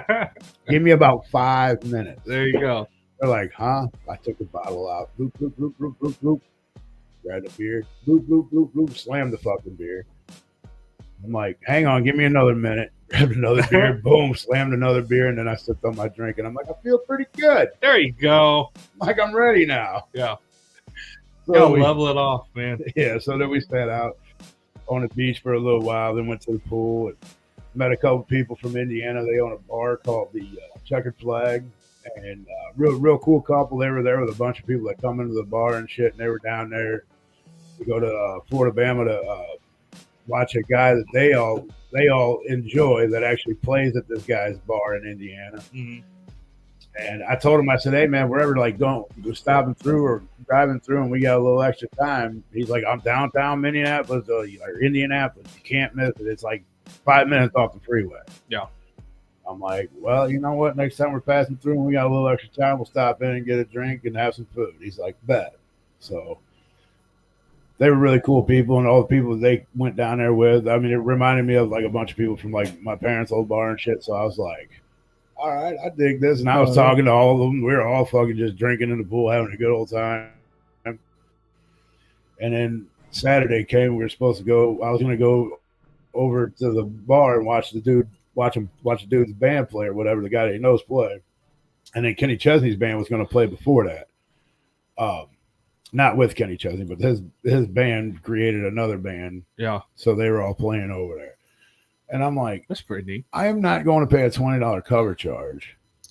I can just go to the fucking parking garage with a cooler, sit down. Trunk beer. Yeah. Trunk beer. I can go sit down, bring my chair down there, and I'm like, we're right by the fucking garage, anyway, the parking garage. So I'm like, I'm just going to sit there with a cooler, and I'm just gonna fucking drink and listen to music. Whoever wants to fucking hang out in the parking garage, come fucking hang out. I'd be there. So a lot of our group was at the fucking parking garage. Hey, we were all sitting out, just hanging out, drinking. I mean, you can't really smoke on the property, but you can smoke in the parking garage. Yeah. So we were all just, they were all out there smoking. I had my vapes with me. I thought about taking a cigar, but I was like, no, I'm not gonna do that. I didn't want to smoke it in the park garage with people, if anybody was coming out or whatever. But even then, we just go up to the 9th floor of the park garage, and it's all wide open. So I'm like, I'm good. I'm just going to chill right here. And you guys do whatever you want to do. Like, I mean, a couple of us smoking weed and shit, but I don't give a fuck. Yeah. Which is still illegal in Alabama, which is where we were. Like, we were on the line. Well, we were next to the line. We're at the Florida-Bama line, basically. We like where our condo's at is actually still in Alabama, but you walk 10 if you go down and out of the lobby and walk about 10 feet to the right, you're in Florida. So, but I don't know if weed is legal in Florida or not, but I know it's not in Alabama. But when you're sitting in your car, they can't do shit anyways. Shit. At least the property. You do whatever you want in your car, but if you're standing outside the property, then they can call the police and then give you a fucking headache if they want. Yeah, you get them. You tell them. But yeah, that's pretty much it, man. Just hung out at the beach, the pool. Went to a few of our favorite restaurants down there. Hung out, played golf. Had a great time. Oh, it was funny because when we got done playing golf, the dude, like Brandon, rented a set of clubs. So the dude starts wiping off his clubs. And then Brandon goes, "Hey, Rue, they're wiping off your clubs too." And I'm like, "Hey, bro, they do that at these kinds of places, man." He's like, "Really?" And I'm like, "Yeah." So I don't know why they do it, but I said that, they take care of you. So I threw the dude a couple buck tip. Explaining it up, but so we got dropped off at the golf course and then got picked up. So we were gonna drink. I was gonna start early, but it was way too fucking hot. So I ended up drinking from like the back 9 all the way up. So that was it, though. That's pretty much all we did. Trying to think of anything else. Yeah, okay, yeah, you know that's all. APT by Rose and Bruno Mars. Yeah, you know me. I don't know. It's like it sounds like I put it, and I'm like I popped out my tit. That's what it sounds like for me. Yeah. I popped out Oh, yeah. my tit. I popped out my tit. Yeah, I don't know. Nice. Yeah, that's what I was going with before. But anyways, but yeah, that's pretty much all that happened. We had a good time, and Brandon was flipping out because the dude was wiping my clubs down. I'm like, yeah, bro, they do that. He's like, oh fuck, I didn't know, man. I'm like, yeah. It's like it reminds me of the first Happy Gilmore when he taxes his caddy. Yeah. Those are my clubs. Mr. Gilmore, I'm your caddy. That's funny. You watched the new one? I did. Nice. I did, but I think we'll talk about that in a little Yeah, while. that's I was just later. about to say Yeah, that. no, I wasn't gonna get into it. I was just curious to see if he had watched. I was just about to say. Yeah, I see him trying to get some attention here. Yeah. Oh, you can see that? I can't see. No. Oh. No, but I've seen you trying to get my attention. Oh. Kind of like, hurry Oh, okay. up. Yeah. We have some. I was like, We have some. I was like, you can see that? No, I just pick up on him. I thought I was fucking John Cena over here. Bro. It's like, for real? You're blowing his mind, man. But yeah, fuck yeah. As promised. Yeah, as promised. We have special guests. We have friends. We have new friends, old friends. If you guys are tuned in, we are live on YouTube, Facebook, and Twitch. If you're watching the replay on every streaming platform, we also appreciate that. But if you're tuning in live, please share out the link. Let your friends know. Let the people know. We got 2 special guests. 2 chain. I don't even know how to do that. You know what? We have 1 special guest right now. We have 1 special guest from MOBSTYLE Music and probably many other places. Our soon-to-be new friend, Derek Melvin. What up, Derek? Let me make sure we can hear you. Hang on. No. We can't hear Oh, you. we're working on it. We're working on it. Hang on. Can hear you. The people can probably hear you, but we can't. I don't know if they can. You sure? Man, look, you got him. Hey, just calm down. It might be on our It end. could be. It usually is on our end. This is what we do here. Technical difficulties. He's like, man, this is my first interview, and y'all can't hear me. What the Yeah. hell? Yeah. So like Shit. What did I? fuck we're up? just really making sure this is an Should be authentic Replicon radio interview right now. You know, people. I don't want people to think that we've got got caught slipping. Well, there's nothing coming through. Hold on, say something so that we're checking the audio right now. Yeah, there's nothing. Yeah. He did. He said testing 1, 2, 3. I just seen his mouth move. Yeah, I saw his really- mouth move. Yeah. There's no I audio. read Yeah, lips. he cut it off right before you. No, we're still on. Okay. Hang on a minute. Oh He might have his mic muted. no, it's not muted. But it's not. No, on his end. Oh, but on this. Something happened. We can hear us from somewhere. Something just happened. Testing. Testing. The testing. Testing. I hear that. Yep. You got it. I'm in. Yes. You are here, sir. All right, man. Thanks, guys. Derek is here. Holy cow. All right, let me just. Awesome, man. Sorry about that. Welcome That's to all the good. show.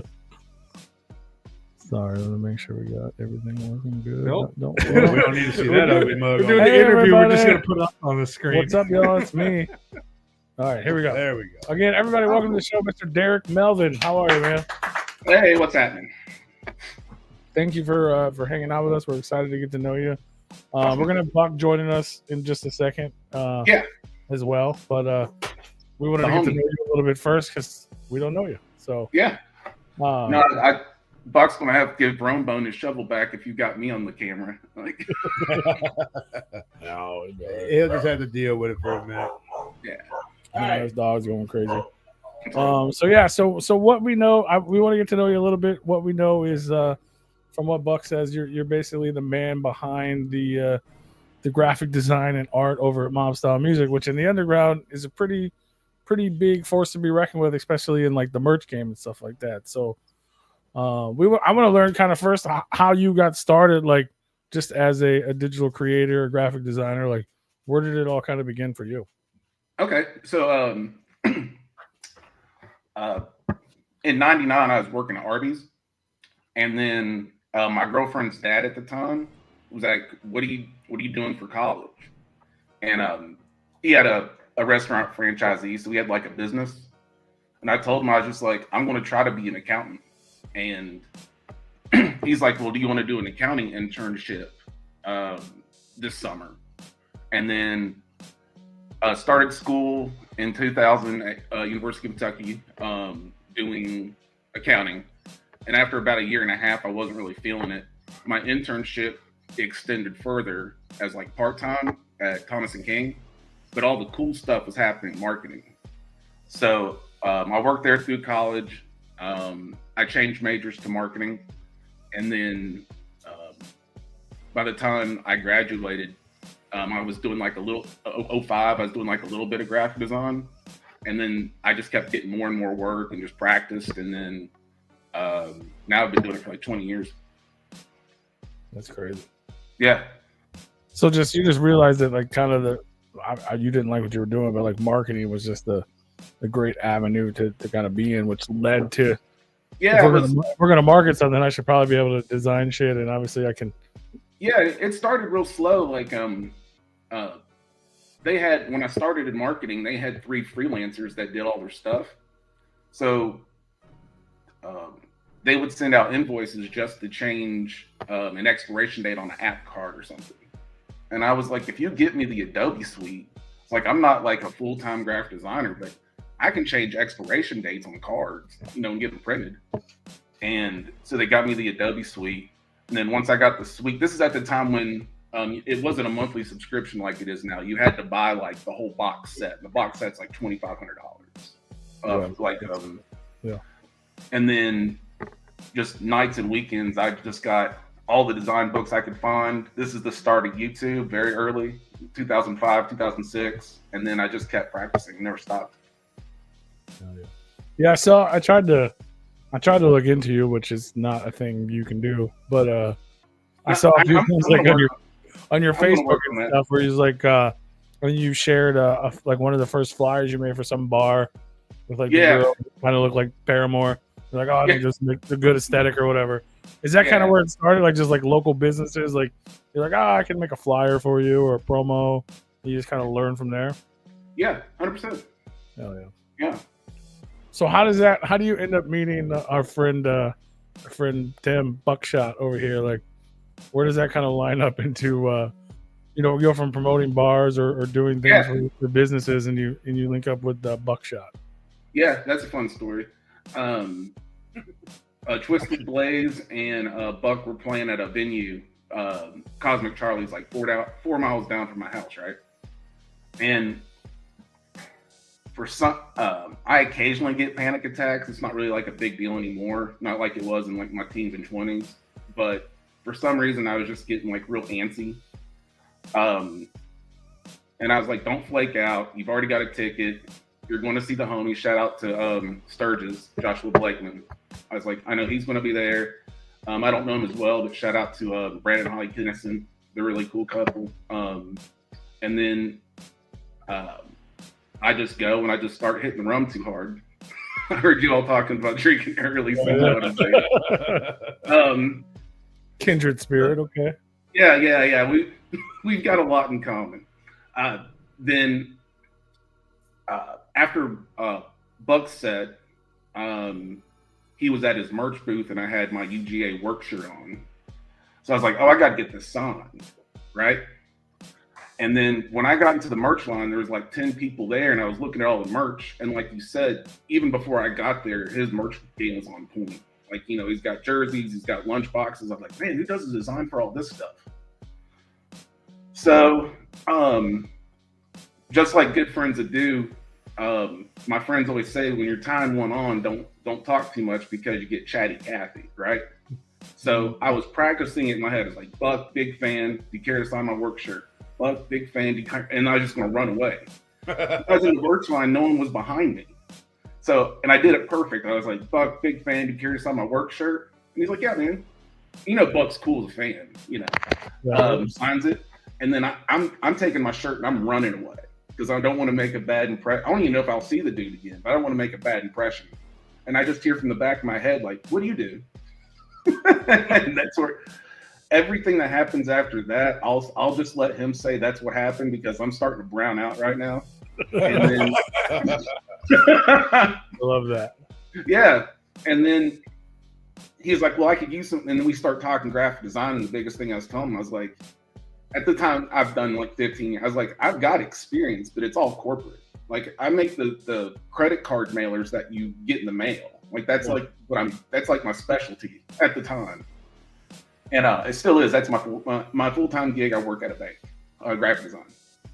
And then he's like, well, I'll grab your number, see what happens.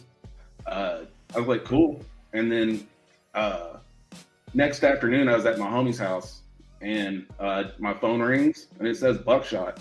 And I was like, I couldn't believe it because, like I said, I made an ass out of myself. I was like, there's no way he's going to call. So when he was calling, I thought it was going to be like a 15-minute roasting like all your friends do. And he was like, hey, you didn't think I was going to call, did you? I was like, hell no, I didn't think you were going to call. And then right when I thought the roasting was going to begin, he's like, so you know UGA, right? And I'm like, yeah. He's like, well, we're coming out with dark matter, and we're going to have a box. And then he goes over all the specs. He's like, you think you can do it? I was like, I can give it a shot. And he's like, how much are you going to charge? And I was like, charge? This is an audition. Like, this is like, I was like, this is like my demo tape. Like, let's get this one done and see where it goes from there. And that was 2018, and it's just been project after project since. Oh yeah, that's so cool. So you were obviously I didn't know your story, so I thought he scooped you up somewhere and you just weren't even into the scene at all, but you were already a fan of Buck and like underground music. Oh yeah, like that's why. That was the one in 2013 that got me into MOBSTYLE. I was actually. Is that just because of the presence locally? Because you're from around? No, because it was covered on Fable Lovers, and because of the cover, I was like, I've got to check this out, and I couldn't believe he was an hour from my house, and I hadn't heard of him. He'd been doing music, for 10 years or over. So, and then as soon as I heard that, I was in. Hell yeah, that's super cool. Yeah, so you already knew you were in the underground. You were going to Fable Lovers. Yeah, I got. You know that story where ICP's handing out the Riddle Box tapes? Yep. They came to my high school and I got a tape. So I was already into like a 90s corn kid and all that. And then by the time I heard, the chicken hunting mix, I immediately went to the store, and every time I had extra $15, I just bought the back catalog. Oh hell yeah. That's awesome. I love that even better, man. You got the Juggalo origin story, and you're a fan, and then Buck's just like, let's do it. So that's 100%. I love that so much. Look at Buck, man. All right, let's bring in the fucking mob boss himself. Then we can hear his side of the story. Anybody, ladies and gentlemen, everybody tune in, give it up for the mob boss himself, Buckshot. Buck. What's up, buddy? What up? How are you? What up, y'all? Good. It's good to see you, sir. It is. Derek. Hey, how's it going, boss? What up? What up? I saw you back there laughing and enjoying yourself, and I tried to be as accurate as possible. Yeah, what's your version of that introduction?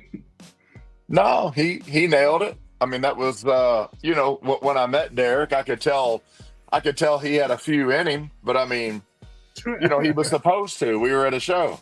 Yeah. Right. So he wasn't doing anything wrong, but he didn't make an ass out of himself. But I could tell, like I said, he had some in him. But yeah, I mean the story that was it. That's how it went. It was very accurate. Awesome. Oh yeah. No, I love that. I love that so much. I feel like that's a kudos to your character, Buck. Like I feel like that's things you do. Like because a lot of people don't do that. Not like people. I don't want to say better than, but for lack of a better term, a lot of people in the scene think they're better than the people that are coming to their events. You're like, right. Holy shit, the people that are coming to my events do dope shit. Let's fucking do dope shit together. So right. I love that idea. So you designed the dark matter box. That's where it all kind of began with that was the first project. So then obviously you liked it. You used it. Yeah. What happened next? Like what was it like you got the job or like not that fast. Not that fast, but it was time to quote Paradigm Shift after that, the Boondocks. So that was Buck, as you probably noticed, Buck works in like campaigns. So like right now we're in the Antagonist campaign, and before that was the Double Dragon campaign. So there's never like a gap in campaign. And hold up, I got to interrupt you, but we can't talk. We can't talk about what the next campaign is. Oh, I know, 100%. All right. I might be clicking on it right now. Right. But It's big, I'll tell you that. It's a big one. yeah. Oh shit. And then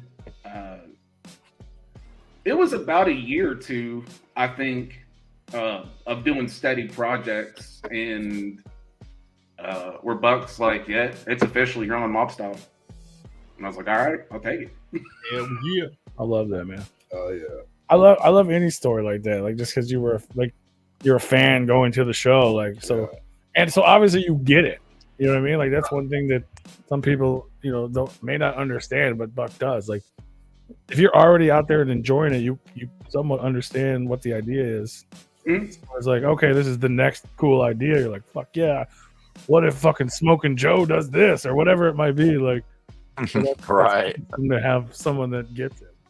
And that's one thing I wanted to point out is when you see my tag on any merch or anything, I always put graphic designer and not graphic artist, because when we need like a special character or something, Buck's got his own illustrator contacts. So like, shout out to Insane E, but I don't want to say that I'm an illustrator and he's an illustrator.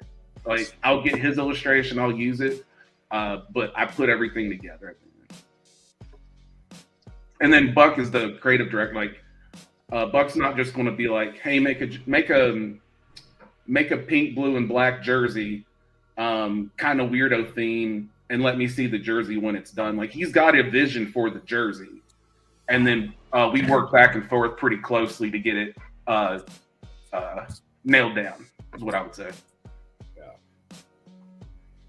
I got you. So Eric comes up with a lot of the actual character or design, and you just kind of He's done a couple. Buck knows more of the contacts, and then anytime there's a character on a CD, there's always a credit for him. It'll say illustration by. Yeah, shout out to Insane E. We love him too. He's a homie for sure.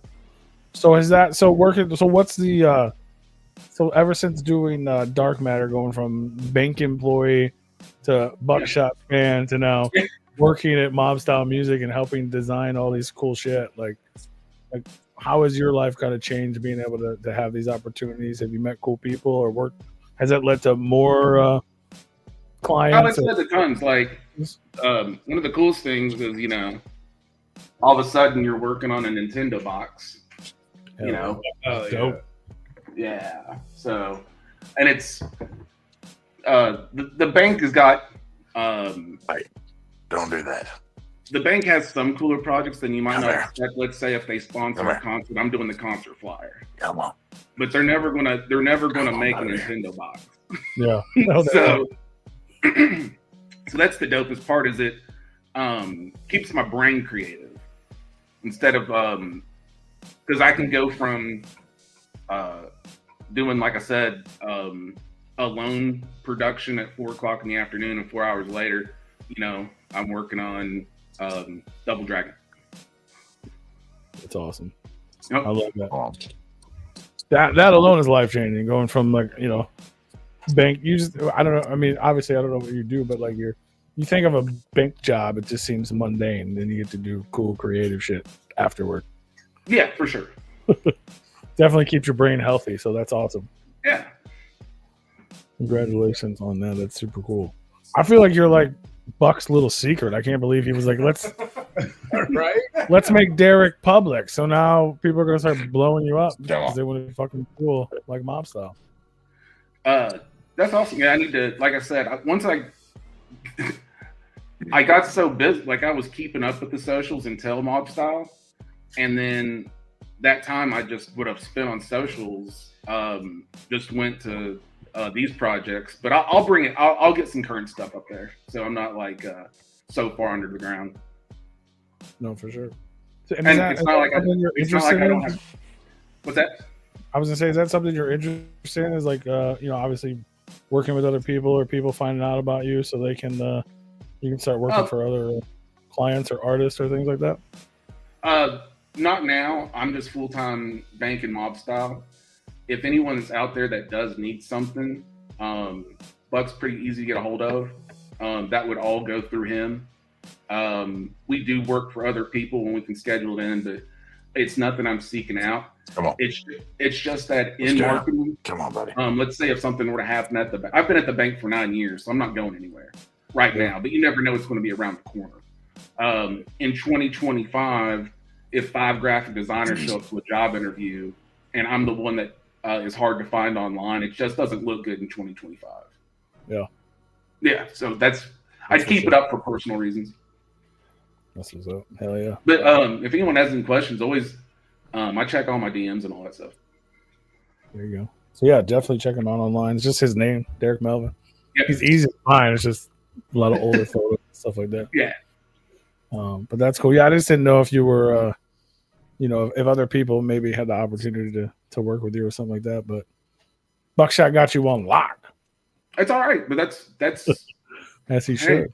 Well, I mean, there's like a lot of times that we don't get too many lulls, but every now and then, like, if we do have kind of like a day or two, like if we're waiting on an illustration, or if we have some downtime, sometimes I do have some homies that reach out, need something done, and we'll let Derek jump on something, but we're literally so busy with everything that we're already working on. There's not really ever breaks. Yeah. And like there has been times where like a week goes by and we don't do anything, and Derek will hit me up when he's in the cockpit and be like, hey, what are we doing tonight? And I'm always like, hey, enjoy the night off, because we're not going to get many of these. And like a week will go by, we won't do anything, and I'm like, I promise you, the storm's coming. Just enjoy this time off. And then, like right now, we're in like a super huge blitz of fourth quarter releases and a lot of stuff we're working on. So this is really, like, to me, like what I would consider our busy time of the year is the last quarter. Yeah, and one point to that is, I agree that it's the busiest time because obviously everybody knows Halloween Bleed's coming up. That's basically like an album release to me. It's going to have its VIP stuff. It's going to have stage banners and all that stuff. That all has to get done. And then one time, I've got one credit for M&E. Eric was getting backed up. We had a second, so I worked on the Attack of the Ninja CD. And then, but as I was getting it done, I was getting backed up with other stuff, and Eric was working on Hallowed Bleed. So, like, I'm working on an M&A thing at the time. He's working on a MOBSTYLE. It's only happened one time ever, but you got to be careful, like, how you schedule. Sure. Yeah, Insane E, man. Eric's an incredible designer in his own right, and he does a lot of magic and wonders for M&E. But every now and then, Eric will jump in if we get real swamped. He'll jump in and pitch a hand, and it's always welcome because, like I said, we have so much going on. It's pretty crazy. Well, I can only imagine, man. You're always like 4 or 5 steps ahead of what anybody sees you doing, and you're doing a lot. Literally. Yeah. I promise you this. Whatever you see, my new album, like whatever you see me, promoting, like this new album is coming out in 3 weeks, I'm usually like 5 or 6 projects ahead of that, and I'm not exaggerating that. No, I believe it. I don't have to believe it. I know it. I mean, I know you. Got all my props ready. I have that album, and it doesn't come out for 3 weeks, so obviously you've been done with it for a while. Huh. But I think right now there's 7 projects on the board.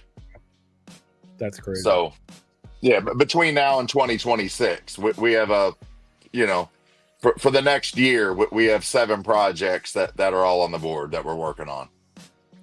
That's wild. That's crazy. Yeah, you definitely stay busy, man.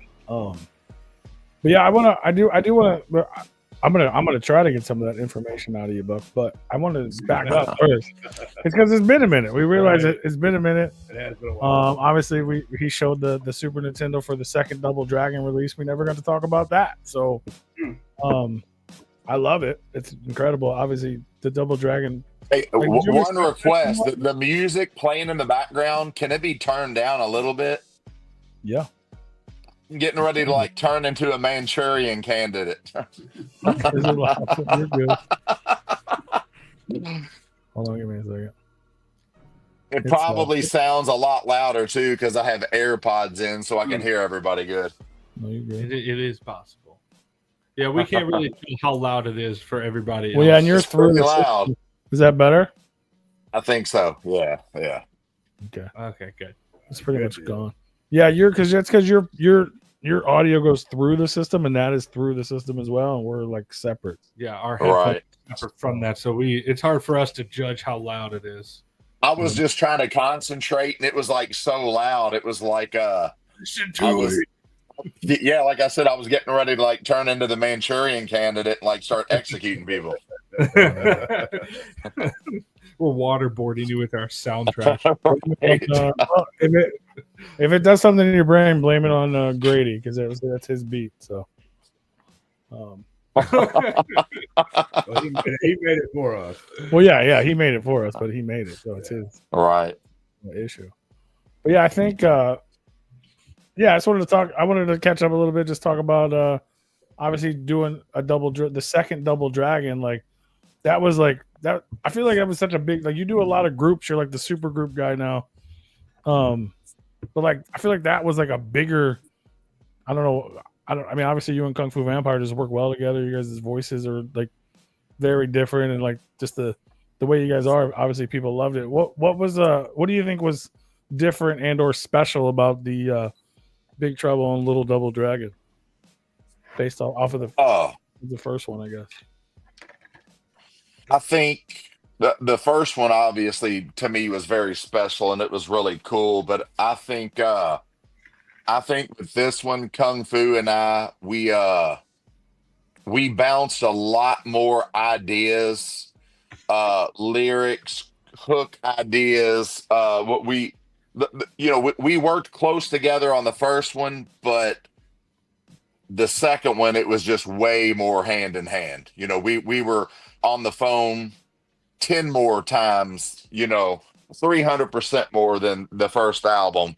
And it was just a lot more involved, with both of us. Yeah. It's a great record. And I love that you guys used your like he's been, joking about looking like the dude from fucking Big Trouble forever. Right. Like 2017 or something. And then obviously the Buck Norris character, like that oddly works so perfect together. Right. Like how is this so Yeah, it was very organic how we came up with just the whole aesthetic of doing that. It just worked out cool. The whole Buck Norris to Buck Burton and low pan vampire, and it was a very unique idea in how we executed it. It turned out dope. Somehow you went from Chuck Norris to Kurt Russell. Like what the Right. Never thought I'd be thinking of Buckshot as Kurt Russell, but hey man. Hey, Kurt Russell's the shit. I Chuck agree. Norris is the shit too, but Facts. Look at you. You're just picking all the right characters. right. You're everyone's 80s love interest now. You're gonna do like some Romancing the Stone project He or needs something. to come out with a David Hasselhoff project. There you next. go. Little Buck Watch. Shirts off. No merch for that one. Buck Watch. Hell yeah. Little Buck Watch. Buck Watch. Don't get something started. That could be the name on your OnlyFans. Right. Oh yeah. But no, it's a great project. I love to see it. And then I know you guys put out the release of the vinyl for the first one, kind of coinciding with the second one, which is dope. The first MOBSTYLE vinyl, right? The first commercial retail vinyl, yes. Gotcha. Yeah. Yeah, like we've had vinyls before that was like more directed like for DJs. It didn't have like artwork like a jacket or anything, but yeah, that was actually the first retail vinyl. And we actually it's a big secret. I can't say what it is, but we actually have, because it would ruin a huge surprise. But there's actually the second retail MOBSTYLE vinyl is in production right now. Hell yeah. Oh shit. And it's something very, very special that is going to get a lot of people excited. It's going to be an awesome release. I love that idea. So yeah, and then obviously you were talking about the antagonist record, which you said that comes out what digitally in 3 weeks. Well, Act 2, which is the second disc, comes out this Friday. Okay. And then there's there's 2 singles that come out. You know, I've been releasing something every Friday, every week. So this coming Friday, Act 2 comes out, which is 12 tracks. And then the next 2 Fridays in a row, there's 2 more singles coming out. I've got the single with my son, Timbo, is the next single. And then the week after that, it's the single with Jelly Roll. All right. And then Act 3 comes out. And then I think after Act 3, I believe 2 weeks go by with nothing, or 1 week goes by, no drops. But then the second week, the full Antagonist album comes out with 7 bonus tracks. It's 44 tracks total. So the actual full Antagonist release with all 36 original tracks plus 44 bonus, or the 7 bonus tracks. It's 44 total tracks. Yeah, 44 total. That's insane, dude. First of all. Yeah. So what was it? Obviously, in this new day and age, I mean, you're still releasing steady singles. I agree with that, Digger. And that's how a lot of people consume music nowadays. So you're obviously you're releasing something every week, pushing all that out, but then it all leads up to this triple disc album. Like, what? Like, a lot of people would be like, why would you put out a triple disc when people only listen to singles? Like, what was the idea behind releasing such a big project? Well, to be honest, it was never supposed to be a triple disc. It was never supposed to be a double disc. It literally, Antagonist was just supposed to be a regular, 15, 16 track album. And I went through this spurt where Seven just kept sending me all these dope beats. And I was like, this is so dope, it's got to be on the album. And this is so dope, it's got to be on the album.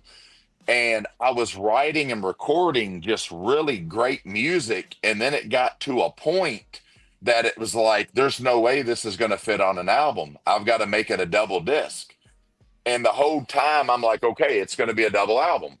And the whole time he kept feeding me these beats that I was getting so inspired by.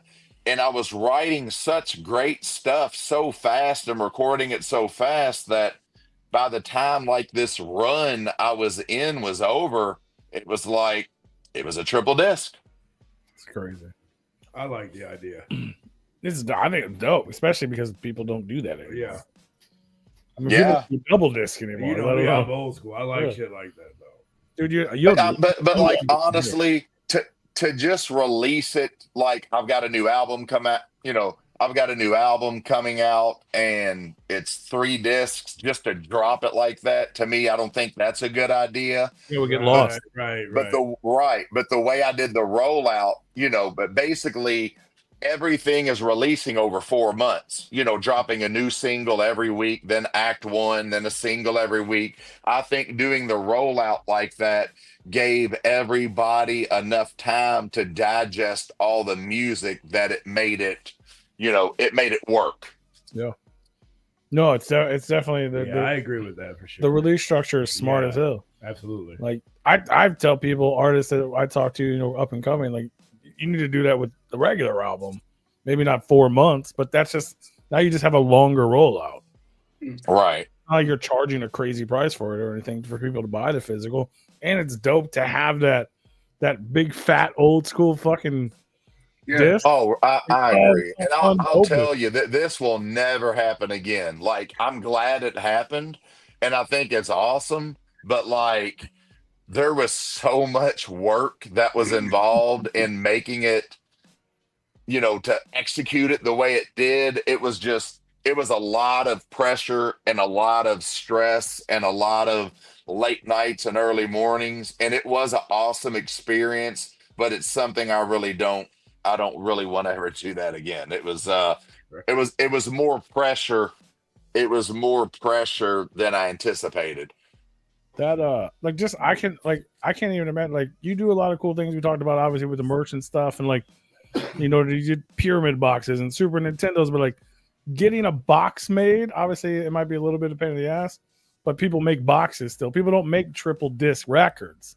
So usually Right. it had to be a pain in the ass to get something produced that they just don't make anymore. Yeah, and I mean, you know, originally I was going to do a photo shoot for it, but it ended up being I'm sure you saw the photo shoot layout. It was a very expensive and extensive photo shoot, but I mean, I was very pleased with the outcome and the whole idea with the different outfits and the different colors and just, you know, the whole thing. It all meshed very good together, and it was like a perfect storm. Oh, yeah, I love it. I think it's cool that the only thing I was sad about is you didn't use the pin and pixel cover or have the plastic jewel box or jewel case. But, Yeah, you can't even get those made anymore. Yeah, I figured you couldn't. But Yeah. There was a company that bought the licensing, like the rights to do it. Those are called Q packs. Yeah. But then the company that bought that license or the rights to it, they went out of business too.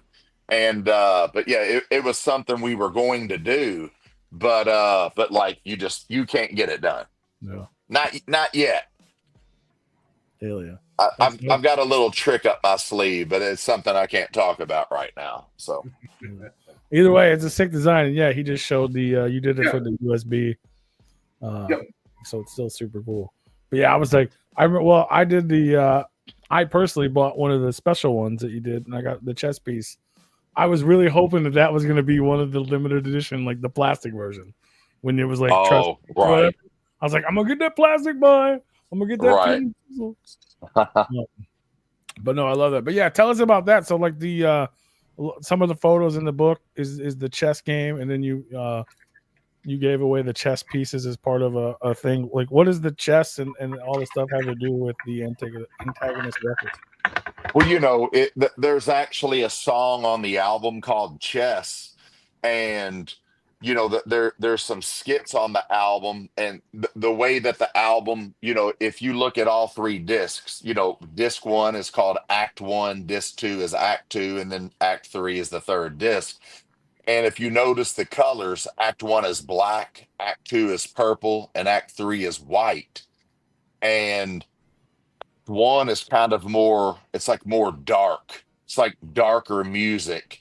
And then 2, with the purple, it's not as dark as Act 1. It's just kind of more like hard.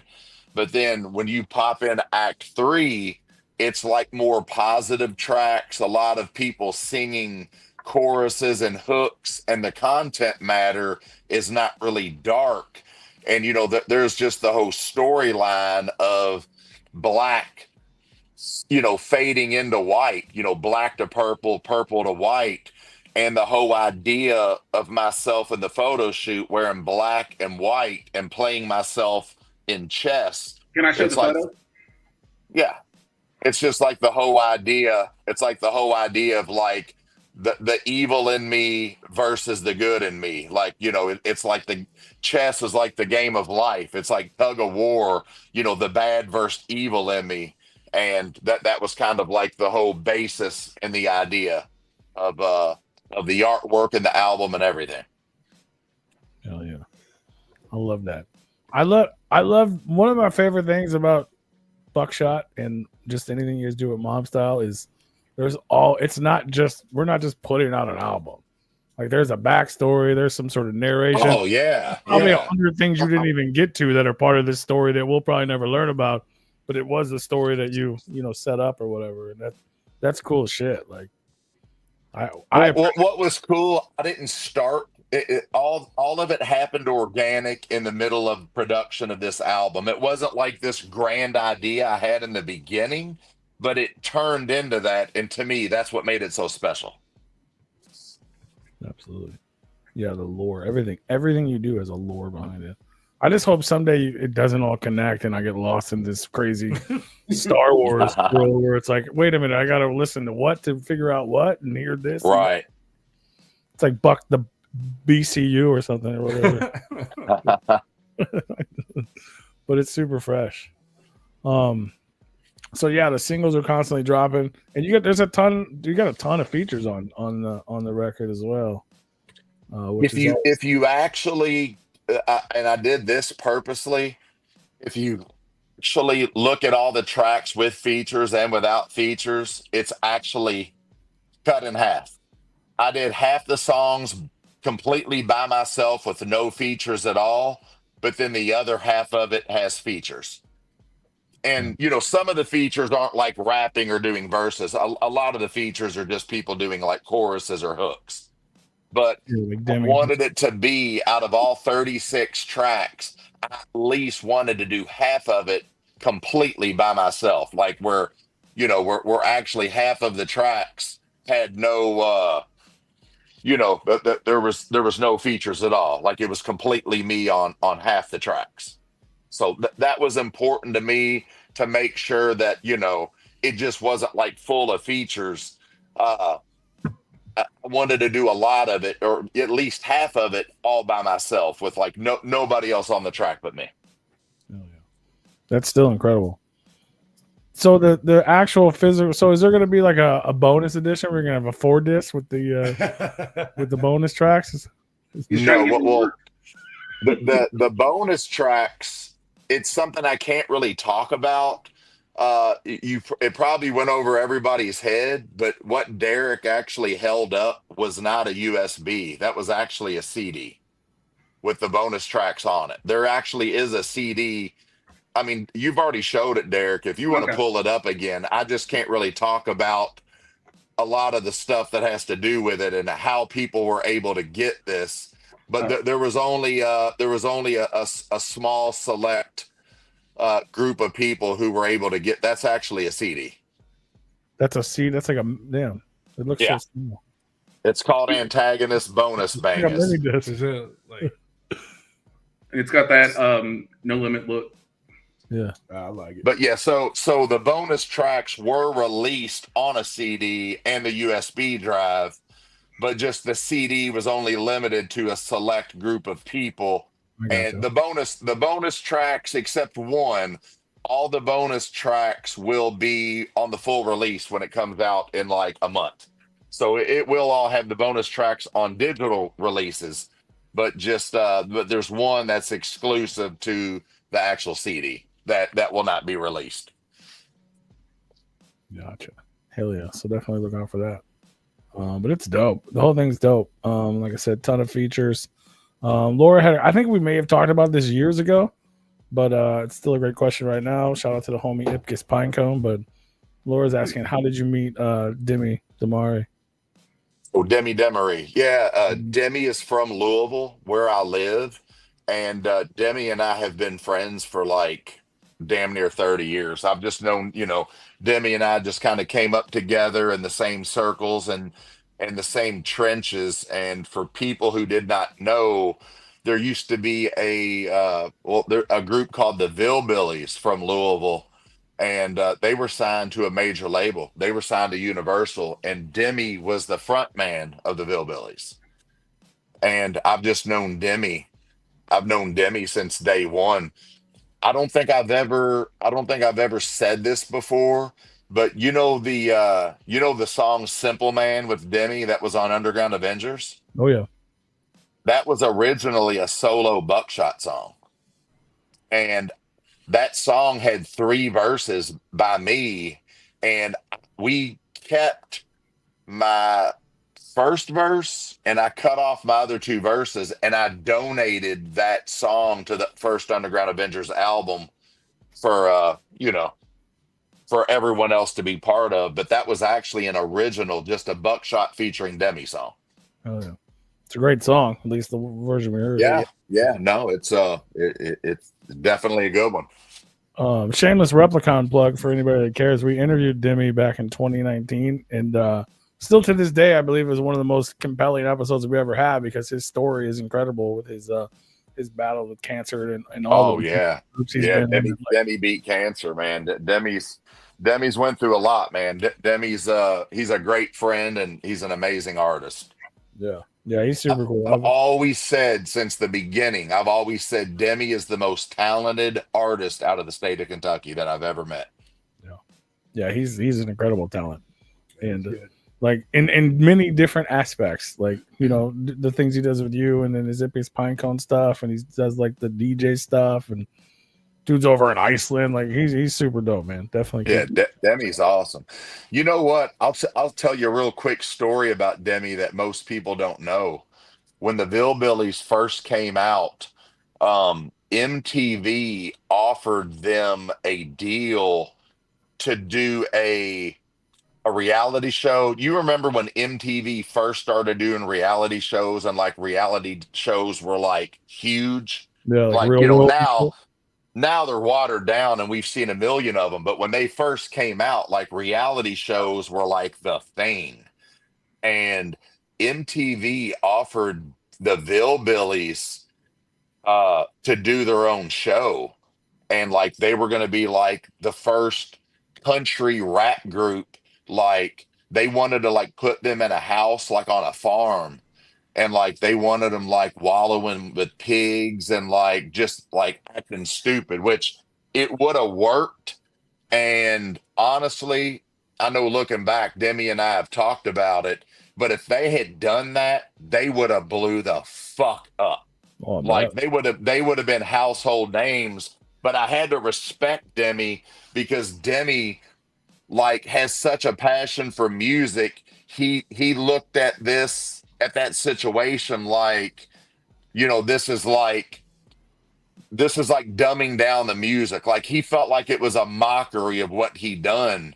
And Demi was like, I don't want us to do that. And, you know, like to me, I respect Demi because that's like turning down a life-changing decision. Like if they done that, they would have been huge, like super huge, because they were doing the country rap shit before any of those other country artists that blew up.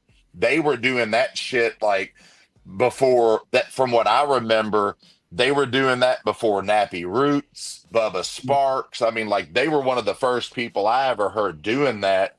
And I remember MTV got a copy of their first album that never even got released, not till later, like on like a bonus tracks type thing. But like their first album was the shit, and like they were like buzzing hard. But my whole point is I just really respected Demi from turning that down because that literally would have changed their lives. You know, that they would have been huge off that. And Demi didn't do it because he didn't want to compromise himself being an artist. Right. Yeah, it wasn't about the music. It was just about I can whatever. see that. Like yeah. kind of like making them into a fucking joke. Basically, is how I would have taken that. If somebody would have spilled that to me, and that's my gig, that's my thing. Like, no, dude, like you're gonna make us look like a fucking joke. No. Right. And that's what would have happened. But like I said, with that kind of exposure, it would have gave them crazy success. But I just respect and salute Demi for not doing that. Yeah. Yeah. I do too. I wouldn't have held it against him for doing it. Not at all. Like you got a shot, bro. Like I don't know if I would have turned that down. You know, like seriously, that's like a life all over that. I'd have been like, you want me to jump in where? Hell yeah. Yeah, that's a life-changing event. But my point is, I just respect Demi that he didn't do it. You know, it was very commendable. Yeah. Yeah. I agree. It's all about the art. He held his integrity. For sure. Yeah, for sure. Man. Yeah. I feel like, I mean, he's Demi's still a piece of shit. I hope he sees this, but I love Demi. He's a brother, man. Demi's one of my trues, man. He is a good dude. Yeah, he's awesome and he's incredible. He's one of he's fucking incredible. He's an incredible talent. Every aspect, whether it be Hillbillies and wasn't he in like Elephant Room or something like that? No, Demi. They were on the same label, Elephant Room, and like Ipkiss Pinecone, and like they were all part of Island Earth, which Elephant Room, that's all my homies too. They're all from this area of Kentucky. You I know, just yeah. know them from him talking about them. That's why it's in my head. Here's a great question for Derek. Derek, what is the favorite thing that you've worked on for Buckshot so far? What's your favorite thing? I think it's the pit, the Cabal box. I think it's I've got it. Oh, Buck, I made a little mini Mob Depot around me, so I had everything on deck. That's cool. Hey, the pit was fucking awesome, man. Mm-hmm. Yeah, that thing's crazy. Have you ever seen it open? So you pop the lid off. It just keeps going deeper. Yeah, you want to do the ribbon in the back?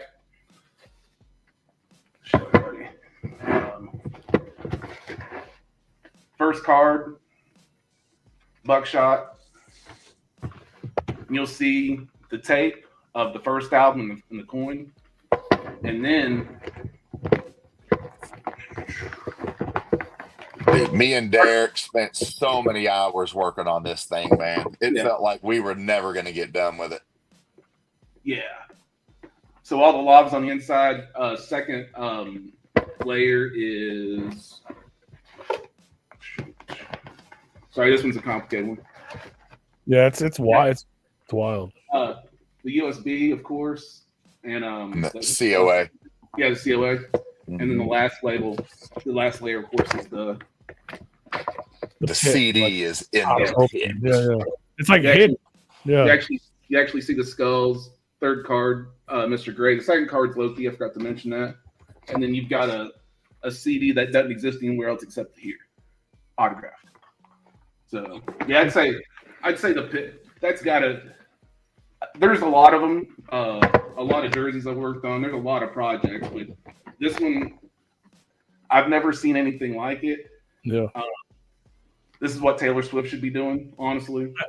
100. Dude, I swear to God, when I saw that, I was like, it's like a jewelry box. Like you could put your like ladies' jewelry in each little layer or whatever. That's the only thing I could compare it to try to tell someone. Yeah, not bad for two Kentucky boys. Right.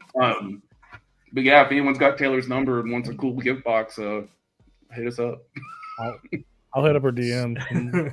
I'll let her know.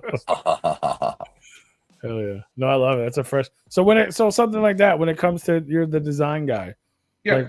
Like, does Buck just be like, I want to make this box that opens all these weird ways, or is that something you guys figure out together? Like, what if it did this? What if it did that? Or are you just strictly doing the art in the certain places or like how does that all work creative wise? When Buck has an idea, a lot of times he'll just text me, what do you think of this? What do you think of that? Because we had to top this guy.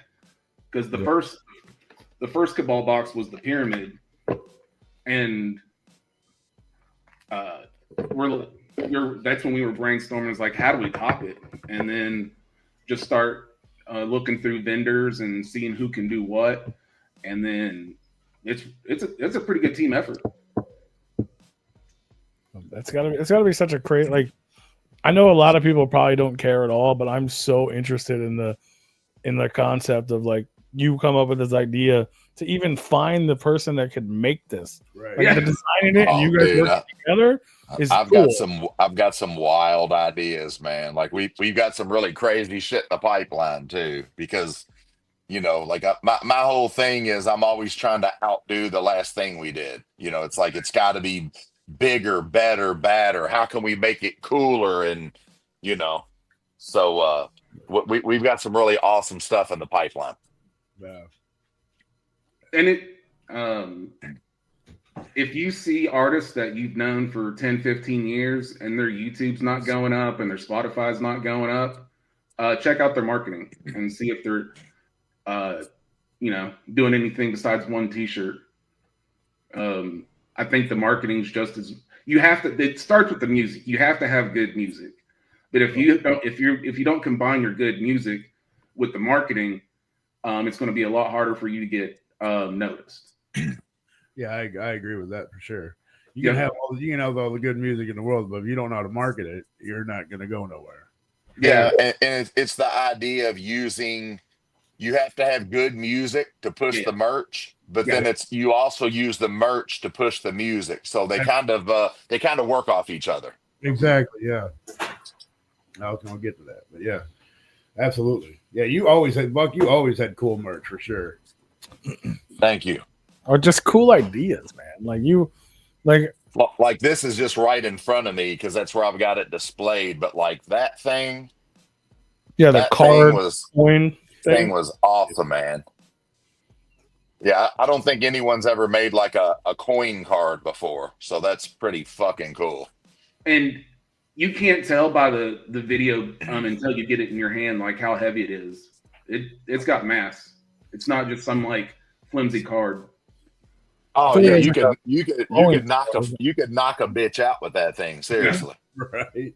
like I feel like that's Gambit shit or something, bro. And then one thing I was going to mention is Tarantino's got a good analogy. He's like, there's the movie I write, the movie I shoot, and the movie you see edited. A lot of times when it's time to start promoting, we've just got to do our best to make a 3D mock-up. And we do pretty decent at them, but it's never as good as when we get the first pictures back from the vendors. Right. And that doesn't even do it justice until you get it. True. That's very true. That's like a favorite saying we've said for years is that the mock-ups, they look great, but they never do like the product, the actual justice that that they turn out to be. Yeah, and if you were ever on the fence about getting something from MOBSTYLE, but you're like, it's close, but it's not the hitter. Wait until just go out on a limb and order something. Like you'll be super impressed. Agreed. It's all quality. It's definitely for us. That's what it's about. It's literally it's always quality first. We want to give you like the dopest shit we can give you for the best price we can give it to you for. We appreciate it. People that notice or pay attention, absolutely. But like I said, I kind of alluded to it earlier. Like all the stuff you do, like it's so like not just the merge, it's so outside the box, but like even with the ideas, the concepts, the lore, and then you like for Double Dragon, you find some guy in Japan or something. They're like where does all like these the ideas? I mean, actually, yeah, it's crazy. Literally, like the people that you hear speaking in like Japanese on the projects, like they're literally like voiceover actors from Japan. Like we try to keep it as authentic as we can. It's crazy. Like I'm like, where does this man just hanging out in Louisville? Just like, hey, Japan guy. Like there's the ideas you come up with, and then you follow through with them, which is crazy. I love it, man. But like what people don't see, like you all hear the cool voice, but you all don't see me sitting there for 5 hours straight doing like auditions and listening to these people's clips to find that's the one. Right. I'll literally be like 5 or 6 hours listening to voiceover artists to find like the right one. And sometimes it takes days. Like there's just so much time that goes into it. I can only imagine. That's got to be tough too. Like just listening over and over everything. And over. Like, all the dudes, same with the merch. Like, you know what I mean? Like we do a little bit of merch, but not like you. But I know how it is to try to find someone to make. There's many things I've had ideas for that I don't know who can make them. You know what I mean? Like, right. So I can't even imagine. And you do it constantly. Every couple of months, you're like, look at this crazy idea. I'm like, how the fuck did he do that? like it's like I'm proud of you, but I'm also jealous at the same time. You know what I mean? It's like this motherfucker. But it's dope. But I just want to, give you your flowers, and because you deserve it, and it doesn't go unnoticed that you do all this type of cool stuff, and you work so hard to make it happen. And a lot of people may not notice or see how difficult it may be just to make a box. Right. Or, not, and all the other things. A fucking throwing card, but it's actually a card that'll kill people. Right. So, you know how we do a lot of coins? We turned in one coin that was had a lot of big spikes on it, and the vendor said that they couldn't make it with the spikes that big because it'd be a weapon. Well, it wasn't that they were so big, but they were so sharp. They said that it couldn't be as sharp because when it went through customs, because obviously it's getting done overseas, they said when it went through customs that it would be deemed a weapon. So I forgot which one. I forgot which one that was. It was Cabal, wasn't it? Yeah. Since for Yeah. Cabal. But the points were so sharp, they were like literally like this would be labeled as a weapon, and like it would get sent back. So that they had to like it still had points on it, but they weren't as sharp. Yeah, I can see that for sure. Yeah, and that gets harder and harder every day too. I know about that. Customs is a Right. motherfucker right now. Oh yeah. What are you wearing right now? Are you alluding to something secret with the merch you're repping right here on the screen, or is that something? Oh no, this is actually what I wore at I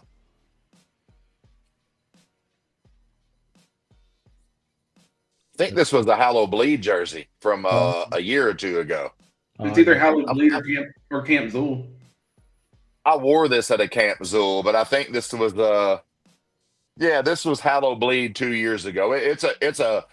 These weren't mass produced. There was only like I think 15 of these made. Yeah. I got So just some of the crew homies got them, but yeah, these weren't put on the website or anything. Yeah. Yeah, it's got the I just the thought Hunter maybe you wore. logo and I know you, so I thought maybe you were like sneaking it in there Yeah, or something. see. I didn't think we wouldn't notice. it says Oh, okay. "Buck you" on the back of it. Yeah. That is a pretty dope jersey. I thought it was. I thought I was going to unveil some sort of secret that you didn't want to tell us about, but you were going to allude to and be like, you know that. No, what's coming next is such a big deal. I can't really allude to it at all because it'll give it away. But everybody's going to be very excited about it. Yeah, It's a real big deal. I think we already are excited about it. Is it a new super group, Buckshot? Not yet. So yes. It's No, always no. What's next is not a super group, but not yet. There is a brand new super group in the works though. They're But always. that's not yet though. You are the Superman. Oh yeah. I'm already excited. I don't even know what it is exactly, Laura. We're all excited for it. I told you literally there's 6 or 7 projects in the pipeline right now. Obviously, you just put out a triple disc, so it's most likely not another Buckshot solo. Oh no. I mean the last time I did a Buckshot solo album was 2019. Well, I've done several EPs, but I mean an actual album. So we probably won't see an album for a while. But I've got several EPs. I've got some super groups in the works. There's some really really cool shit about to happen. There's shit happening this year and next year. Hell yeah. That's just 6 or 7 right now. Now we still got half of this year left. Yeah, it's the A little next 6 left. months. Yeah. And then we still got Hallow Bleed is going to be a really big deal this year. Like what's going down, who's going to be there. It's going to be a big deal. Hell yeah. and not to mention It'll be the biggest Hallow Bleed we've done yet. Did that last opening spot get filled? Yes. That you had. Yeah. Hallow Bleed's fully booked. Well, I think we're announcing it Monday. The full lineup Monday. There you go. you can announce it now if you want. I was gonna say you could do that now. Yeah, we're right here. We won't tell It is anybody. a Monday. All right. Well, like Yeah, Derek nope. said earlier, for him, it's like an album release party because if people don't notice, like I think every year, or at least that one or the Christmas Well, one, who we brought? artists and you guys do like an EP or something together. One of the people we're bringing, like it's already in stone, but just I have the contract and it's signed. I just have to send it back to them I got with the deposit. But it's already locked in. But it's somebody very big. It makes sense. Right. That's dope. I like. The main headliner, you know, there's a few headliners, but the main headliner is somebody we've never brought before, and it'll be a sellout show for sure. It's a big deal. Hell yeah. But what is going to make Hallow Bleed so dope is not just who's coming; it's what else is going to be there. It's going to be a really big deal. That's exciting. I can't wait to hear what Yeah. it is, man. I can't. So let me think. 13.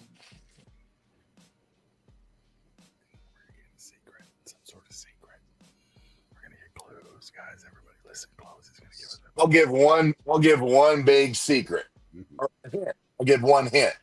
It's 12 years in the making. Oh, 12 years in the making. Okay. Yeah. The chat room says Replicon Radio should host, but he's already booked that. He doesn't like us that much. Yeah. No, I don't like y'all. I just love y'all. So it's different. We love you too, Buck. Oh, yeah. But yeah, that'd be dope. But yeah, See, the problem is if I let you all host, they would fucking call the fire marshals and they'd shut the show down, and I can't afford to. Hey, have that to happened happen, guys. one time. All right, one time.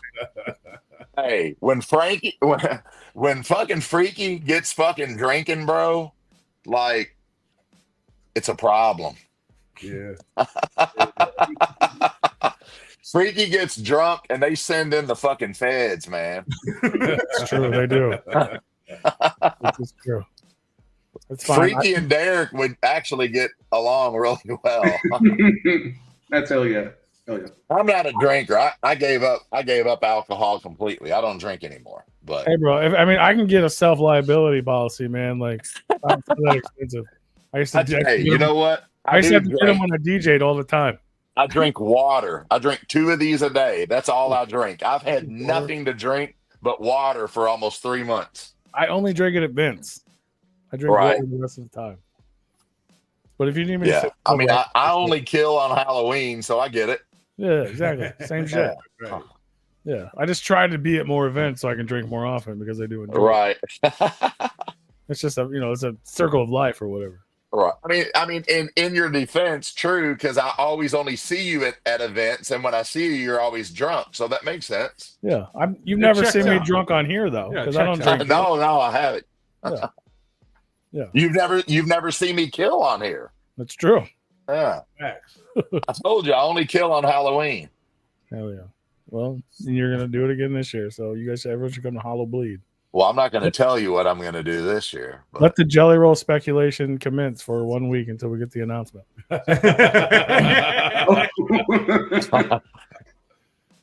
So buy your tickets now. Are tickets on sale now? hey, I wish I could bring Jelly to Hollow Bleed. Yeah, I know. That wouldn't happen. No, hell no. I Yeah, would even be if it's your best happy. friend, I would be it's like- happy if I could get Jelly on the phone by Hollow Bleed, as fucking busy as he is right now. Right. I feel that. And you're his actual friend. But Yeah, it's my boy. Hell yeah. So yeah, obviously people are excited that he's on the record, and everyone's like, "Oh, it's some old verse because he's rapping." But that's not the case, right? It's like It's not something he's done in the last year, but it is something that he's done for me not too long ago, and it's very special. And I mean, he done it for me. He says my name in it and everything, but he actually does the chorus on it too. But it's that track is a really, really, it's almost like a UGK Outcast type of vibe. It's more like laid back down south. It's like an anthem. Yeah. I don't know if you've heard it yet. You know, it's on the album, but it's just more of a like, you know, more of like some down south like pimp music is the vibe for it. Yeah, I get that. The southern, like you picture the fucking Outcasts like Atlians, like that type of, yeah, for sure. I just like that people allude to it, so I wanted to mention it. And then obviously you said this Friday the track with Timbo comes out, and he just put out his first EP on MOBSTYLE Music, Perfect Imperfections. Like, how is that, Dad? Like that's got to be. Hey, I don't want to talk about my fucking kid on here. All right. That's gotta be a good. Yes, you do. That's got to be a proud dad moment. You want me to bring him down here? He's upstairs. Nah, he'd be like, what? You want me to? Nah, fuck that. He'd come down with his shirt off and everything. Like, what do you want, Dad? But no, his album that was his first project. You know, for his first project, he's gotten an amazing response. He's got some other stuff done. I think him and I are getting ready to record another single together. That's going to be his single, or it's going to be his song featuring me. That's a really fucking dope track. But you know, he kind of has his own style. It's obviously not. It's not like Juggalo music at all. you know, I've heard a lot of people compare him to like J. Cole or Jack Harlow. You know, Yeah, it's like newer he's got style rap. Well, I don't know. yeah. It's kind of, you know, but he's fucking dope. And you know, I never urged him to do this. This is all him. You know, like he literally did this on his own. Told him in the beginning if he wanted my help, I would help him, but he had to ask me for it. I wasn't going to coddle him or try to hold his hand. And he just said he wants to do it on his own. And I respected that. And then he was trying to do it on his own for a while. And then he realized, like, this is a lot fucking harder than I thought it was going to be. And I was like, exactly. And I said, do you need to tag me in? And he was like, I'll take your help. And I was like, let's fucking lock in. Let's grind. And, you know, we got his first project done, and he's very excited to be part of MOBSTYLE. And, you know, I mean, he is my son, but he's also one of my best friends. We're very close. You know, we talk very open. We're very honest with each other. We have a very amazing relationship for a father and a son. You know, he feels more like one of my best friends than my son, but you know, obviously he's my son, and I love him. He's very dear to me. But we just have a very unique, amazing relationship that's you know, words honestly can't describe it. I'm a very lucky guy. Oh, yeah. That's beautiful. How old is he? Timmy is 25. Okay, that's dope. Yeah, it's I listened to it a couple of times, man. It's a like I said, it's a dope record, especially for, you know, the first attempt. His first one, yeah. And what he did on my album, he killed it. And to be honest, we wanted that song to be the first thing that everyone heard. But I went ahead and urged him to do a release, because when my album comes out on digitals, and they're going to be like, damn, who's this Timbo dude? He's the shit. You go back and if they, and there's not any profile. He doesn't have you know, so I was like, you need to be established now before I drop this as a single. That way, when my album comes out, people have a way to find you and follow you and become your fan. Yeah. Because it, you know, so we kind of orchestrated that very calculated, so you know, he could capitalize on being on my album, because my album was such a huge release. And it's all working out good so far. Hell yeah. That's that marketing we were talking about earlier. Right. So how do you get marketed? Laura, that's why I asked. Yeah, talk about drinking, and he likes to cuss a little bit. I was like, his dad gonna be mad at him, boy. Oh yeah, he cusses in front of me. He doesn't go in. Just the respect. No, yeah, for sure. I've seen, you know, he'll cuss when he gets real angry or something, if I see him mad about something. But like, we're more like homies. So that he doesn't hold his tongue around me. If he ever holds his tongue from cussing, it's more of like a respect thing. But I don't give a fuck if he cusses. Right. No, that makes sense. No, it's dope. I love that. So when you say like, not to get too into it, but like, what does help mean? Like, you just kind of helped him with the recording process, the studio, releasing, like, obviously you've been doing. Well, you know, just being a solo artist with, like, you know, he's got some homies that are in the music, but none of them are established, but just kind of like guidance, you know, like knowing what to do next, you know, when to do it, how to do it. Like, you know, he was able to get beats on his own and, you know, go to the recording studio and make songs. And he had several awesome songs made, but he's like, I've got all these awesome songs made, and I don't really like, you know, I really don't know like how it's done. So, you know, I hit up Seven, you know, Seven did some production for him. I hit up Rob Rebeck. Rob mixed his stuff, and you know, I showed him, I brought him down in the studio and I showed him how to do his publishing paperwork. You know, he started his publishing and ASCAP. He started all this stuff, and, you know, just showing him the ropes on how not to like miss out on money and miss out like on important paperwork, and show him how the songs are put up digitally and just how it all works. Yeah. That's tricky for people that have been doing it for a long time. Oh, you would be surprised how many legit artists that I know that don't even have publishing companies or writers. Like, I'm not even going to go there. It's fucking wild. I know some huge artists that don't, people bigger than me that don't have a publishing company. It's mind blowing to me, but yeah, that does make sense. Yeah, that's crazy. Yeah, I know a lot of people in the underground. Like, I mean, obviously, I'm not an artist. I don't know a whole lot about it, but I'm like, dude, you got to get your shit in order. Like, you're just leaving a lot of money on the table. All of it, Right. probably. Like, people are streaming. They're not, you know what I mean? I get you're making $10 a CD, but go fucking get your shit, get your ASCAP, your BMI, whatever. Get yourself in a jukebox. Get fucking, you know, right. the live Exactly. music rights, whatever. Like, yeah, it's crazy. So that's dope. That's why I wanted to ask, because, like, you know what I mean? It's obviously he's making the music, he's recording, he's figuring it all out, but it's everything behind the scenes. Like, who the hell knows how to do that? So that's dope. Right. I love that. So yeah, go check out Timbo. It's you can stream it right now. Yeah, Perfect Imperfections is the title of his first project. Yeah, it's dope, and it's definitely like that. Like, I don't know what you call new rap, but that's what it is.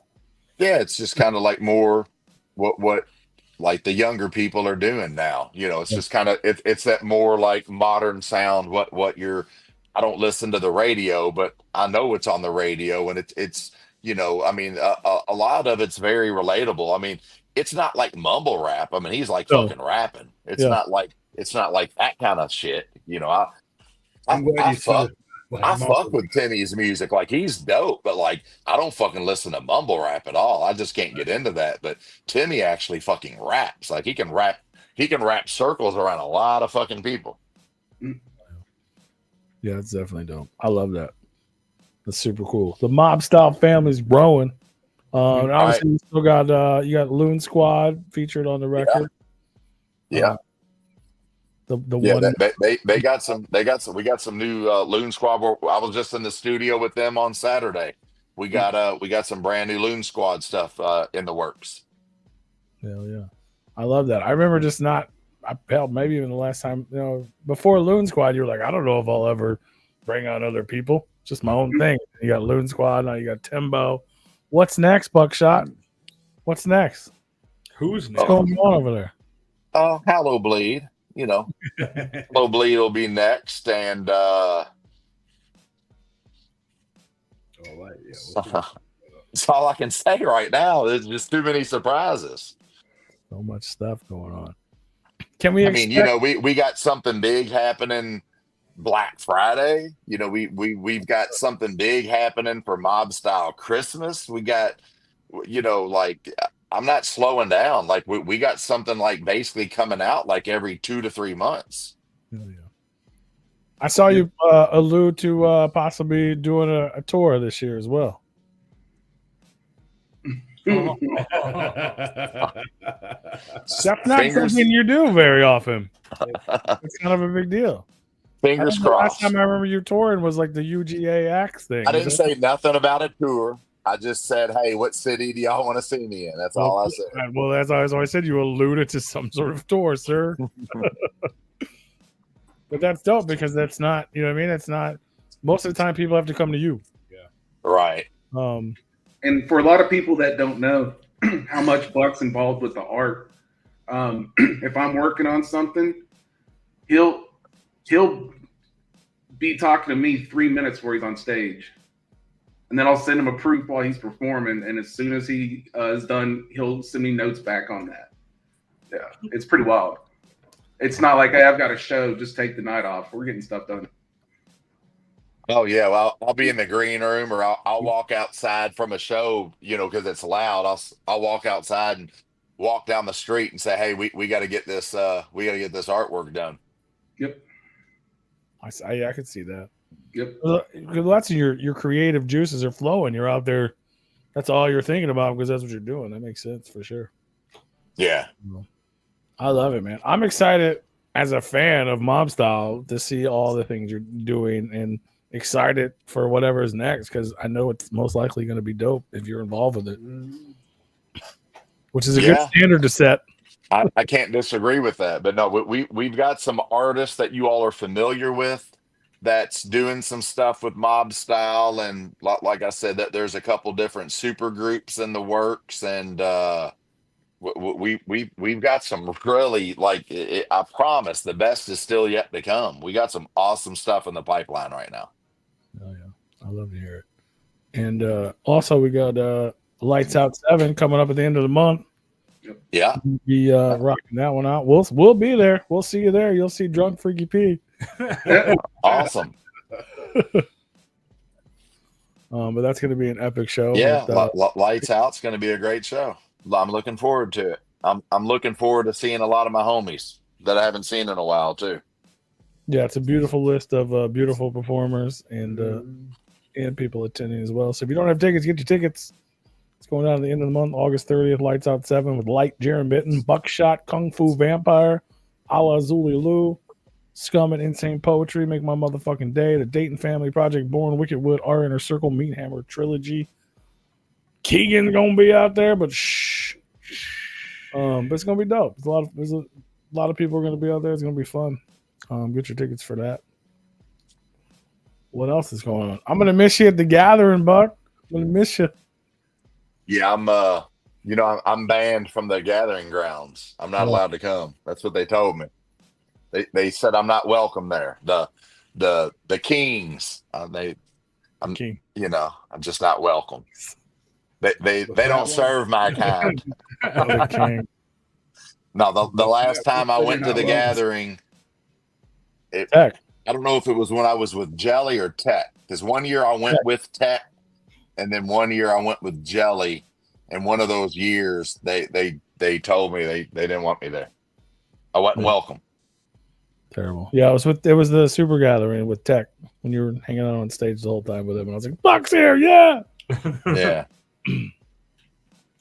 But yeah, for sure. But and I never did anything. That they're just mad. They just don't want me there because I'm friends with Twisted. I guess I don't know. They just don't want me there. I've never said anything publicly negative about Psychopathic or none of them. I've always shown love like that. Psychopathic have given me some awesome opportunities throughout the years. I did the gathering 7 years in a row. Yeah.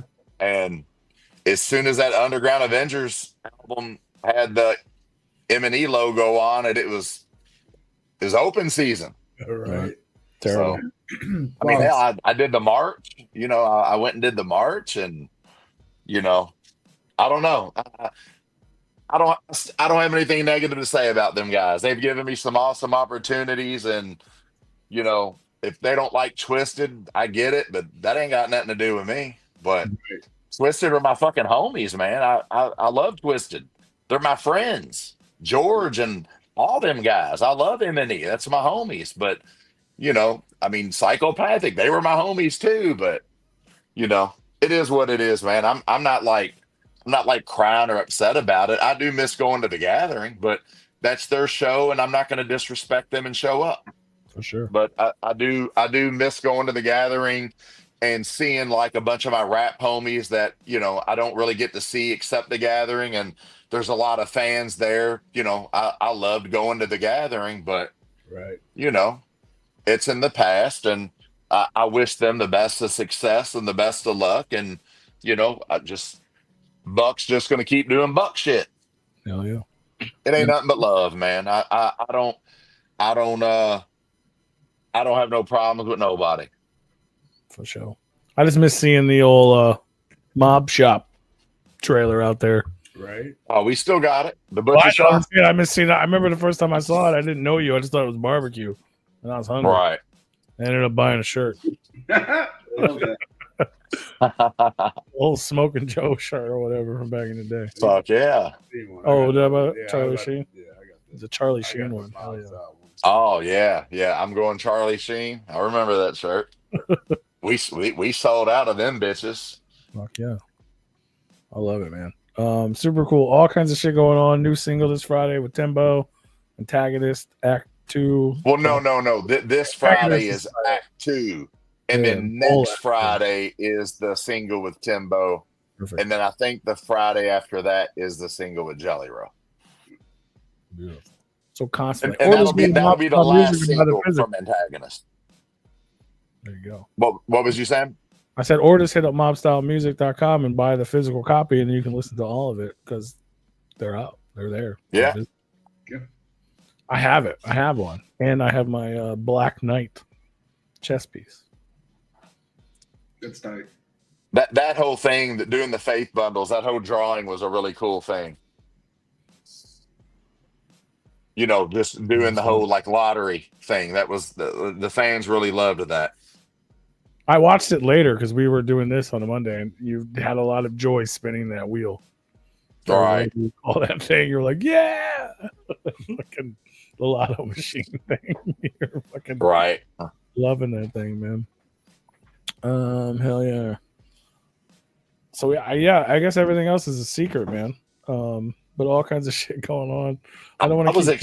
I was expecting some kind of curveball question. Usually people. No, I'm just saying. I was just kind of waiting for some loaded question. I was like, they didn't give me nothing. I mean, you're we got a few. You're a positive guy. I mean, if you, we can bring up some shit. We could talk about the death of Underground Avengers if you want to fucking. Right. You want to get into some fucking curveballs. This motherfucker. I mean, we could. But you had to bring it up. We're gonna curveball. Bring up Underground Avengers. You did. Well, you were looking for a curveball. Well, he threw it at you. I mean, I'm not gonna lie. It's been on. I know it's been on his mind and my mind for a while. Are we gonna get another one or not? No. Is it gone? Are you serious? Well, no, we're not gonna get another. I don't think we're gonna get another one. We're gonna get the Dark Avengers or some sort of variant or something. Huh. Yeah. Buckshot knows his comic book. He'll figure something out. Right. Maybe we'll get the Young Avengers. I will get. Hey, Derek, are you listening to all this? I'm not saying nothing. Oh man, Something is awry. I don't have no problems with nobody.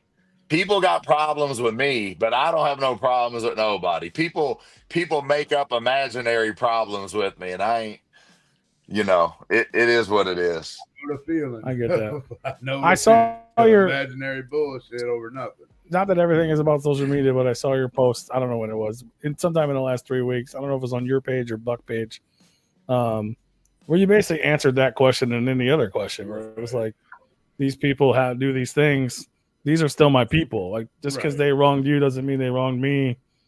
Right. I'm sorry that things happen, but like these are still people that ride for me. So if you're gonna ride for me, then I'm gonna ride for you, and that all makes sense to me. Yeah, I mean, it sucks. You know, like it does suck when you have homies, like rap homies that don't like each other. You know, because it happens more often than you think, and you know, like it's like I'm friends with these guys and I'm friends with these guys, and they hate each other's guts, and it's like, damn, that fucking sucks. Yeah. You know, because like, but you know, if I'm just saying, like, you know, like obviously Joe doesn't like Twisted, you know, and like that sucks. But like they got their own issues that they whatever, like, you know, that's between them. But like just because they have issues with each other, that doesn't have anything to do with me. I'm friends with, or I was friends with all of them. Right. You know, so it's like, I mean, I understand people get territorial and I understand loyalty gets involved, but I mean, I'm just saying, like, you know, Derek works for me, but Derek is my friend. And, you know, like if there was another artist that Derek is cool with and me and that artist fell out, I wouldn't expect him to stop being their friend. Right. Yeah. Like they didn't wrong him. Right. You know, so like it sucks, but like, you know, like if you got a problem with somebody, I get it. You got a problem with somebody, but that doesn't involve me. Nope. You know, I don't have nothing to do with it. Yeah. Like, I'm sorry you all fell out for whatever reason. I'm referring to anybody, any artist that, you know, doesn't like another artist for whatever they done, but like that's got nothing to do with me. Right. You know. Absolutely. That's how I feel. Like, I mean, I wish we all could just get along, and you know, people make bad decisions all the time. You know, people that I know and people that I don't know. It's just part of life. Yep. You know, but like, Absolutely. I agree with you. I just wanted to throw you a curveball because that's what you wanted, sir. oh no, no, I'm just I'm an open book for the. I mean, there's certain things I can't speak on, but you can Well, yeah, ask me whatever. I don't want Yeah, to publicly talk about other people's personal lives anyway. No, all right, all that's right. not what we do here. But yeah, the death of Underground Avengers. But you guys are alluding to something's happening. There's So. gonna be another super group that comes out. He said not yet, but It's all part of the fucking BCU or whatever the fuck I said earlier. So, No, but Buckshots. Underground Avengers was awesome. You know, we put out, you know, what, 5 projects, and they were good, and it ran its course, and you know, like Underground Avengers, beside the personal reasons why things went south in the very end, like Underground Avengers was actually ending anyway. You know, we were ending when we did Oblivion. That was You finished the story. Yeah. that was going to be the last project, and you know, just that's what it was. But then just some shit transpired that I'm not going to talk about because it's got nothing to do with me. So I have no leg to even talk about it because it has nothing to do with me. Yeah, exactly. You know, but there were some things that happened that's got nothing to do with me that happened after Oblivion was done. That you know, it just changed some things. So like Underground Avengers could never happen again. But I'm just saying it has nothing to do with me. No. So, you know. Both show. And correct me if I'm wrong, but originally that was only supposed to be that first EP, right? And then the world kind of needed it 7 years later. Yeah, I mean, it just, you know, it just kind of kept happening, and every time it happened, it was cool.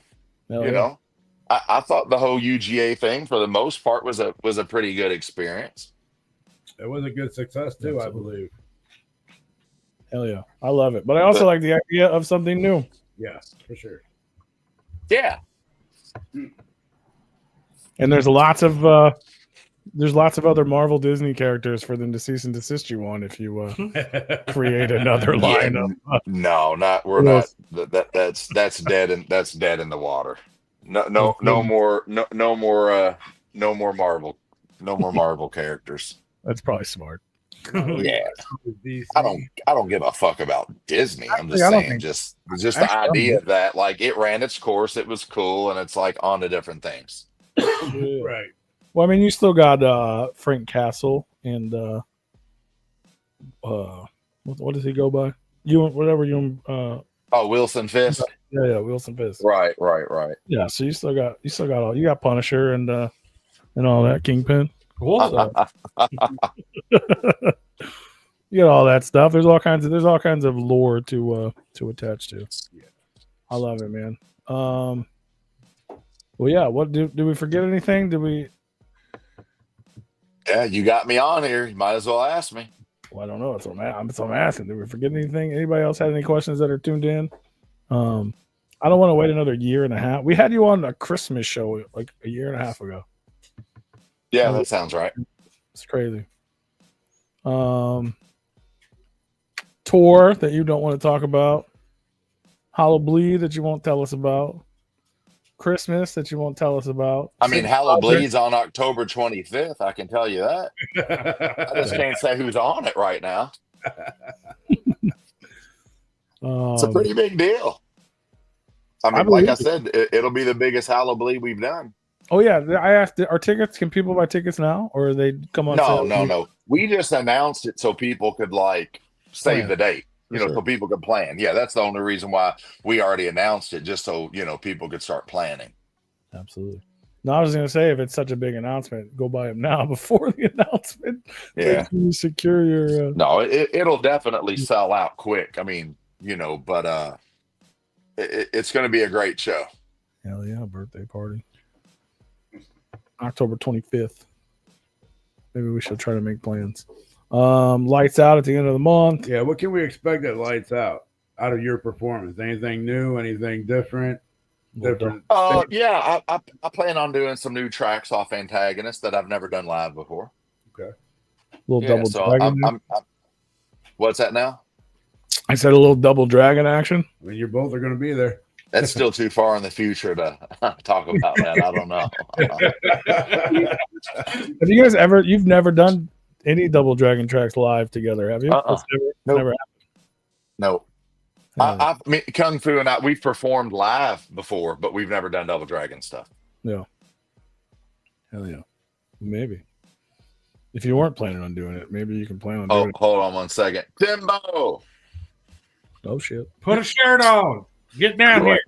Timbo! Come here. See if I get a quick cameo. Get your ass down here. We're promoting your album, bro. Tried to help you, motherfucker. Everyone should go listen to it, for real. Whether you like that style of music or you don't, it's dope. It's 4 songs. It's 10 minutes. Yeah, I mean, give it a try. It's 10 minutes of your If you life. don't get down here, you're getting kicked off of Mob Style. Damn, bro. This is official business. Jesus Christ, he's over here Bill and his son. And you better come down with a dog. Fucking Christ. Before you come around the corner. Put Come your here. shirt on. You can walk in the doorway. I'm just saying. No, I'm on live with Replicon Radio. You want to say what's up to everybody? All right. Don't come back without a dog. You have to have a dog to enter here. That's fair. House rules. That's a good rule. I feel like your dog commented on something earlier. He probably did. I think your dog was in the chat room earlier. Yeah. I'm expecting to do a logo for that dog shelter soon. Good. He's gonna make. Oh, here we go. He's gonna make his first public appearance. Oh shit. Hey! What up, Timbo? Yeah, Timbo? Here. Oh yeah, you got the earbuds in. You can't hear us. Oh, yeah. You situated? Hey, what's up, Timbo? What up, Timbo? What's up, man? We were just talking about this brand new EP available now for everybody to stream, The Perfect Imperfections. People are digging it, man. What can you tell the people about your first release?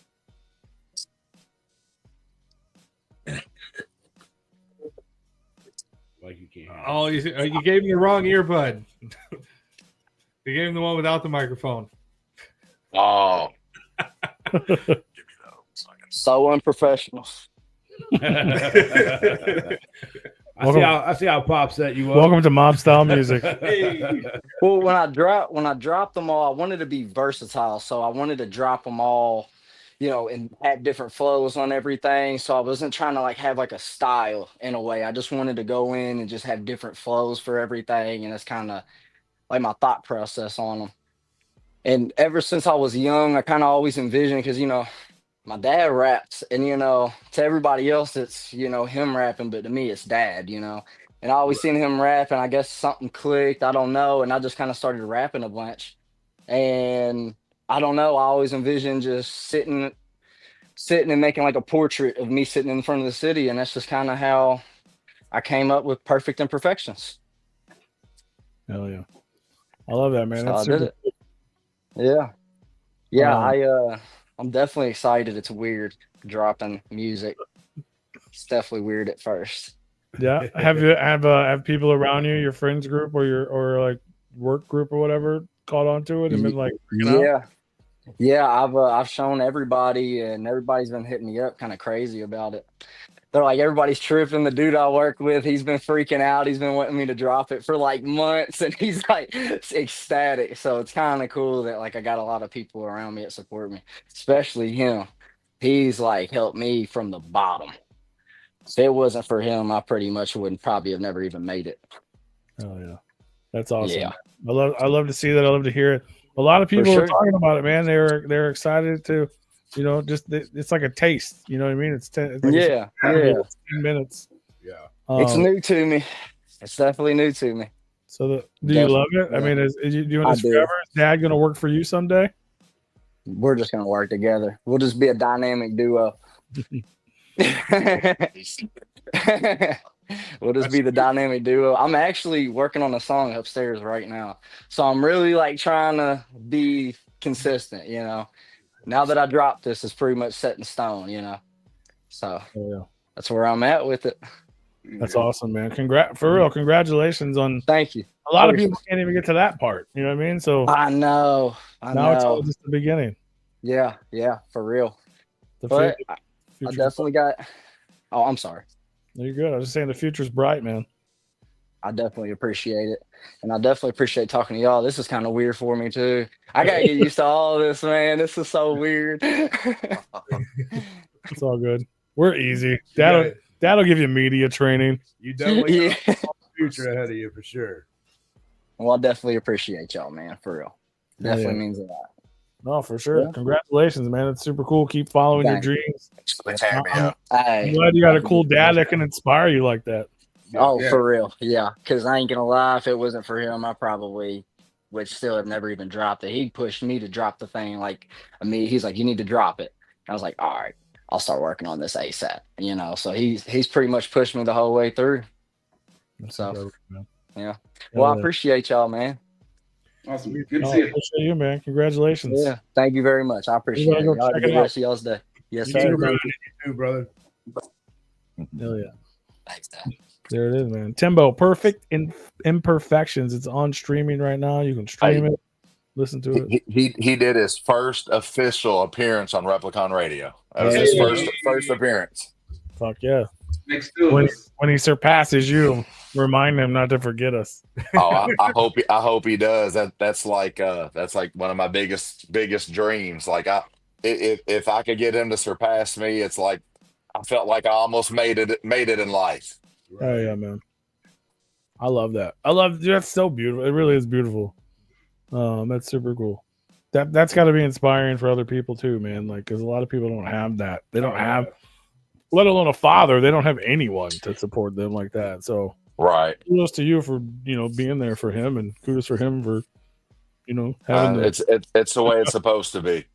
No, absolutely. Man. I wish everybody could have a relationship with their son or their father the way we have one. So I'm very blessed. That's beautiful. I think we just got a taste of the new super group. Yeah. No, actually, no. That it's something we have talked about, but that's not something in the pipeline. We're working together, but that he's nothing like that yet. I'm wanting him to kind of like make his own identity. Yeah, for sure. I think he will, man. He's got a good support system, so. That's awesome. I'm down to help and support him, but I also don't want to be like a crutch for him. You know what I'm saying? Like I'll help him, but like I want him to kind of be able to stand on his own too. That even some people were like, how come you didn't feature on his first project? And we could have done that, but I didn't. He didn't ask me, but I didn't even want that to be a thing. I didn't. I don't want him to be known for anything that I've done. I'm just helping him, Yeah. But I want him to have his own identity that, outside of me being his father and he's on MOBSTYLE, I want him to do what he wants to do. Right. For sure. He's Timbo. Yeah. He's not BUKSHOT's kid. And that's you being exactly. I love it, man. That's super cool. That's cool. Yeah, it's cool. Yeah, I don't even know what to say. It's cool. Everyone go check it out. It's 10 minutes long. If you love it, follow it, and pay attention. If you don't like it, it's not for you. That's okay too. Yep. Timbo, perfect imperfections. It's on all streaming platforms. It is. And I know I'm on the team, but I was very surprised when I heard it. I knew about it. I know it was getting worked on for a while, but it exceeded. It doesn't sound like a first project from a person. That's even better. Yeah, agreed. I totally agree. I actually hear that from a lot of people too. Yep. No, absolutely. It's good. It's better than a lot of people I call friends in the underground. Right. And it's quality too. We have a few. I mean, even Seven, man. Seven called me up and he was just like, bro, he was like, I just like listened to a couple songs that Timbo sent me, and he's like, I'm blown away. He was like, I figured he would be good, but he was just way more polished than I thought he was gonna be. And he was just like, dude, your son's got a future. And if you know Seven, that's not his MO. It's not in his character like to call me and say that. So for him to do that, like he really felt a certain kind of way. Yeah. Hell yeah. Yeah, that's amazing, man. Yeah, I wish nothing but good fortune to him, and hopefully he keeps doing it. But yeah, and it's like we said earlier, that's the popular. He's doing what he loves, but it's also the popular style. Right. For sure. There's lots of opportunities there. So yeah, I love that. Fuck yeah. Maybe you'll see him at maybe you'll see him at Hollow Bleed. Maybe you'll see the first performance at Hollow Bleed. Maybe. Who knows what's gonna happen? Find out next week. Right. All right. Hell yeah, man. Beautiful. I love it so much. MOBSTYLEmusic.com. Check out all the merch, all the freshness, all the things Derek helped design. Yeah. Antagonist, the 3-disc record available. And you guys got those super cool Summer Vibe tie-dye shirts. Yeah. Yeah. That's a great single as well. Shout out to Straight Jacket. Oh yeah, Straight Jacket is my dog. Like literally, Straight Jacket's one of my best friends. We literally talk every single day on the phone. Like literally every day. Hell yeah. Straight's my dude, man. But Straight Jacket is a very, very talented artist that should be way fucking bigger than he is, but he really, really let his light shine on Summer Vibes and Deserted, with Ritz. Yeah. I think that song's that already like 70,000 streams. I mean, it's killing it right now. It's a good song, and it's the summer. Yeah. It's got Summer Vibes, and he's singing on that hook is great. Yeah. Yeah, no, Straight and Summer Vibes, that's all Straight Jacket's creation. Like that was his whole thing. He let me be a part of something awesome. Yeah, Straight Jacket, he actually produced that song. That's all. I did a verse on it. That's all. That credit goes to Straight Jacket for Summer Vibes. Hell yeah. And if you haven't seen the shirts, they're tie-dye.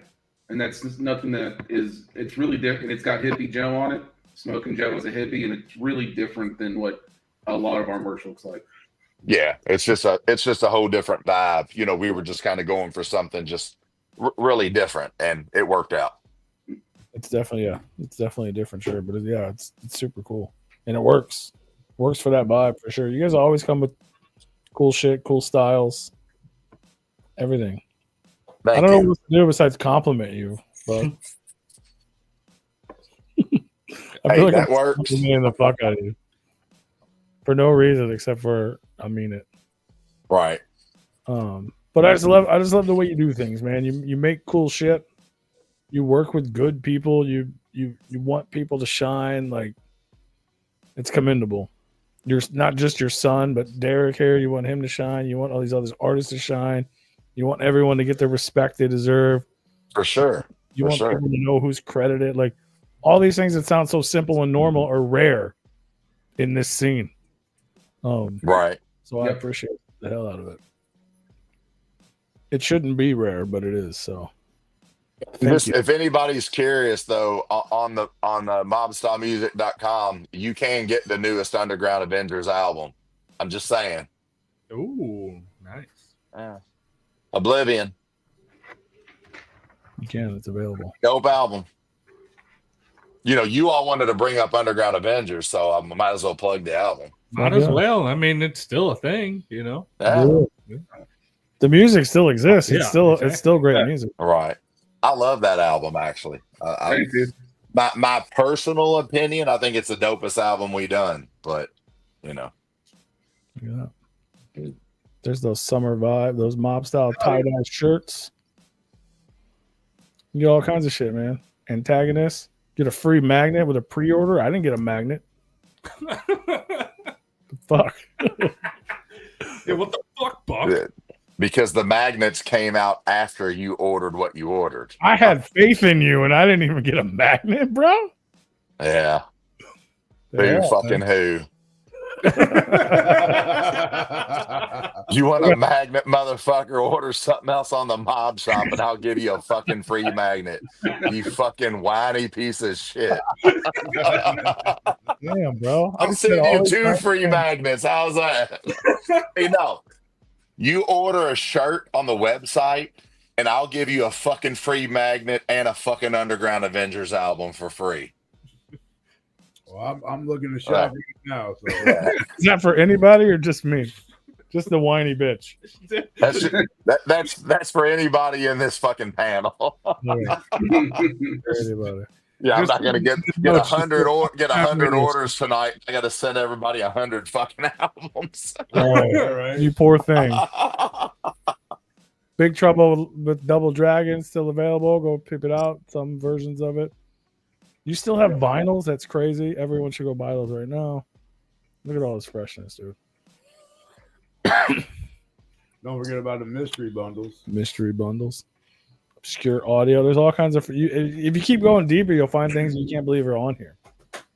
That is true. Go check it out. MOBSTYLEmusic.com. Their merch is dope. Everything's dope. Turncoat Dirty, aka Boondocks. All kinds of freshness. Flannels. Get your Christmas gifts ahead of time. Yeah, definitely go check it out. Loon Squad. Clockwork Morgue came out since you've been on. Oh yeah, Clockwork Morgue. Blazing Buckshot. Yep. Yeah, that's a banging fucking project too. Yeah. Dude, Blaze and I literally wrote and recorded that in 10 days. Yep. That's crazy. Wow. That's cool. I love. I mentioned it earlier. Like like he was saying, like you do all these events, and they turn into basically album release parties. Because you do these projects for VIP gets special stuff, and then you have these EPs and stuff available.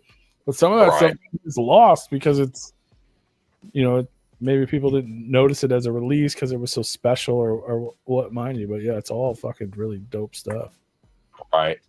And as an outsider, I think it's like important if you, let's say you heard Buckshot back in the day and you didn't like, let's say you didn't like a project. Double Dragon doesn't sound like Cabal, which doesn't sound like UGA. Like you have to listen to each type of group before you make it a judgment on it. Like Double Dragon's all retro video games, UGA's all sci-fi, Cabal, super dark. It's all different. It's not just Buckshot albums with different features. No, absolutely. The beats are different. Everything kind of has its own like aesthetic to it. I agree with that. Yeah, beats are different. Everything. Wait, Double Dragon doesn't sound like Welcome to the Ville. that's a callback right there. Oh, crazy, bro! It's like the same project. But no, yeah, for sure. He's right. I never even thought about that. Like people that may have checked out Helter Skelter and didn't enjoy it. Yeah, now. Yeah. If I sent Kung Fu Vampire vocals that sounded like they were recorded in the Welcome to the Ville era, I probably wouldn't get a response. You're probably right. Or you'd get a pretty bad one. Yeah. Kung Fu would think I was punking him. He would. Or he would send some shit back. Dude, Welcome to the Ville was cool in its time, but I would never if somebody says, "Hey, what should I listen to?" I wouldn't now. If I've never heard Buckshot, I wouldn't tell them to listen to Welcome to the Ville first. Right. That's for sure. Hell yeah, that's like '80s hip hop at its finest, but it was put out in the '90s. And I think I could say too, if you've never listened to anything MOBSTYLE and you just want to check, Antagonist is a perfect place to start. Yeah. And then if you like Antagonist, go backwards. Absolutely. Because before Antagonist, I would have said Weirdo. And then when I heard Antagonist, I was like, this is perfect timing. Yeah, in my opinion, Antagonist is top tier Buckshot. if you don't like Antagonist, like, yeah, I don't think you'll like Buckshot. Yeah. Well, if you can't find something in 44 songs that you don't enjoy, yeah, fucking Christ, Right. Right. that's some people's catalogs. That's your new album. True. True. So, yeah, man, I love it. I'm excited for it. Yeah, it's crazy you brought that up, Weirdo. I was looking back. The first time we had you on was 2017 when we were promoting Weirdo. Wow. Yeah. That's wild. We're all getting old, buddy. That's crazy, isn't it? Yeah. Yeah, that's super cool. I love that. Yeah, Weirdo wasn't out yet. You were alluding to it, and then I think that's when you had the fucking pterodactyl cover and shit. All right. That's cool. Yeah. We're like, Crucifix's daughter actually made that cover. yeah, Oh, yeah. Yeah. hell yeah, that dude's dope as fuck too. Shout out to him. Oh yeah. Yeah. Cruz is dope. You got all the dope people that aren't getting enough shine. Super talented people. If you want to find super talented artists, look at Buckshot's feature list. I can't disagree with that. It's incredible. I fuck with dope artists. Absolutely. I like making music with other dope artists. I like doing music by myself, but you know, I enjoy collaborating with artists that I'm into and artists that I respect.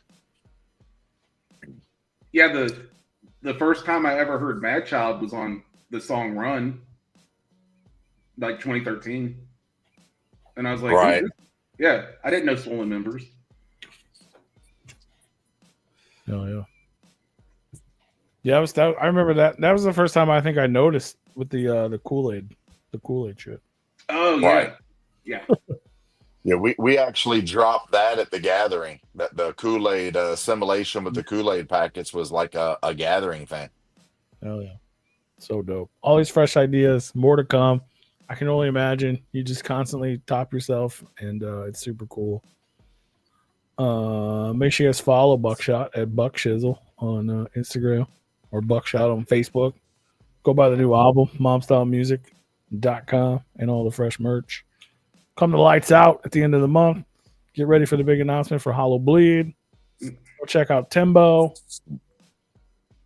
All the new singles. There's like, I think 12 of them now, plus Act 1 and then Act 2 dropping this Friday, something like that. It's a lot. Yeah. Yeah. I think when it was all said and done, we did 14 covers. Besides Summer Vibes, that was that was just the solid color ones. Yeah. Summer Vibes was something that just popped into the mix in the middle of everything. Just Summer Vibes just kind of happened. Oh yeah. But it's dope. Why does it keep happening? What are you doing? All I did was put the comment on the screen. What the fuck is going on? I don't know. Pressing buttons. Like, I mean, get it together, guys. Well, I don't even know what y'all are talking about. I'm just trying to somebody's add to the comment drama. and it moved your picture. That's all that happened. See? Oh, it did do it. He did it too. Yeah, see, it does do that. My hands are up here. I'm just trying to act like this was like an episode of the Kardashians, and we're all just fucking bickering and fighting. You and know shit. how I feel. You know how I feel about that. You Why love the would you say Kardashians. Hold on, I'll take you off the screen. Jesus Christ. I'll put my order in right now, by the way. There you go. Rue's making an order. I am buying a t-shirt. You can do it. Hey. Yeah. He's going to ship it out himself from his Mob Depot. Right. Sweet. Fuck yeah. I don't know. Is there anything we forgot? Anything we should get to that we didn't? I don't know. Anything you can also not tell us?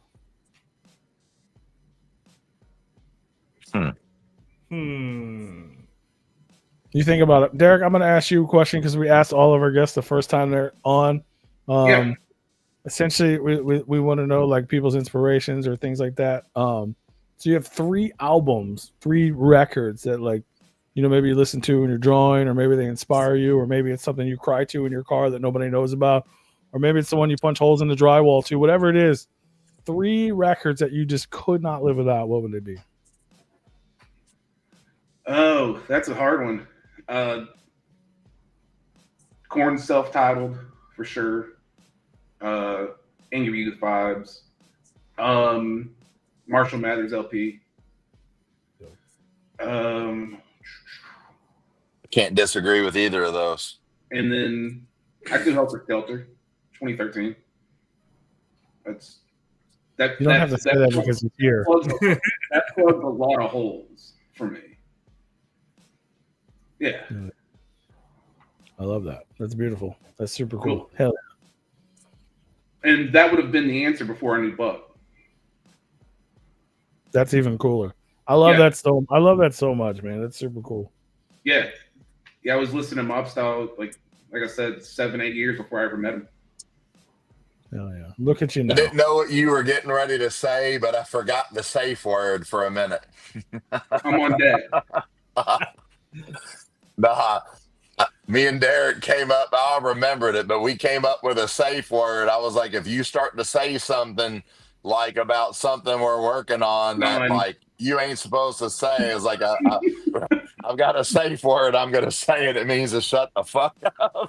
And then I finished my sentence and shut the fuck up. So for a second, when you started saying that, I didn't know. I was like, what was the safe word? I forgot what was our safe word.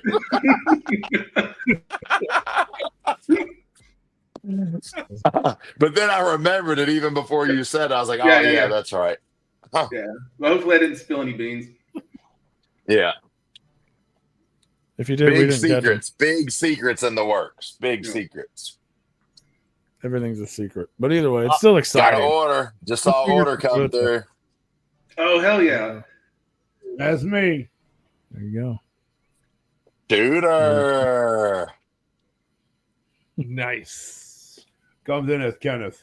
Let me get one of them. Let me get one of the magnets, bro.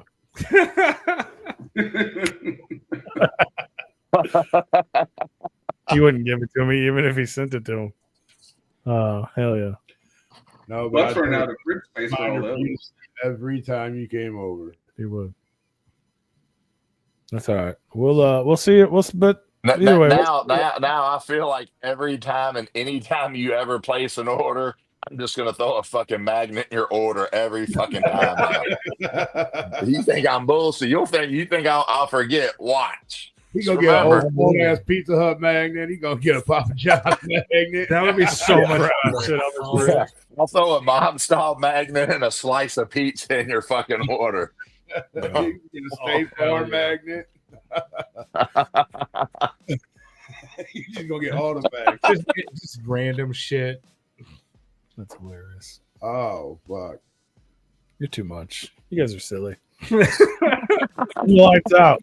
I'm looking for that. Replicon Radio is going to be there. We're doing our first ever plane trip together, so it's going to be a fucking experience. Hell yeah!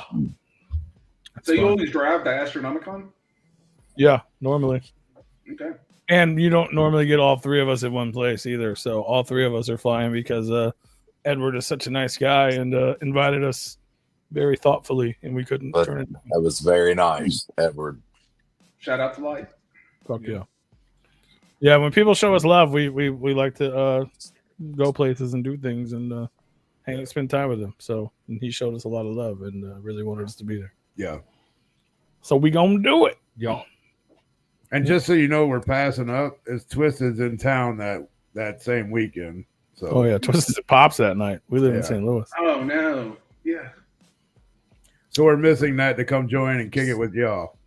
That's okay. We love them. I'm sure Twisted will forgive you. Yeah, I'm sure. I would hope. They'll get over it. Jim Job will be pretty upset, but everybody else will get over it. Yeah. Jim Job. Shout out Jim Job. Jim Job's the homie, man. Hell yeah. He is good. Fuck yeah. MOBSTYLEmusic.com. Big announcement Monday. New single this Friday. What else, Buck? Any last words? Any shout outs? Anything we need to say or do? I think we've said it all. Just everybody that continues to support. Thank you. I couldn't do this without you guys and girls. And just thank you for you all being you all. Because if it wasn't for you all, there wouldn't be no me. So just thank you. Yeah. Go buy his shit. You might get a magnet.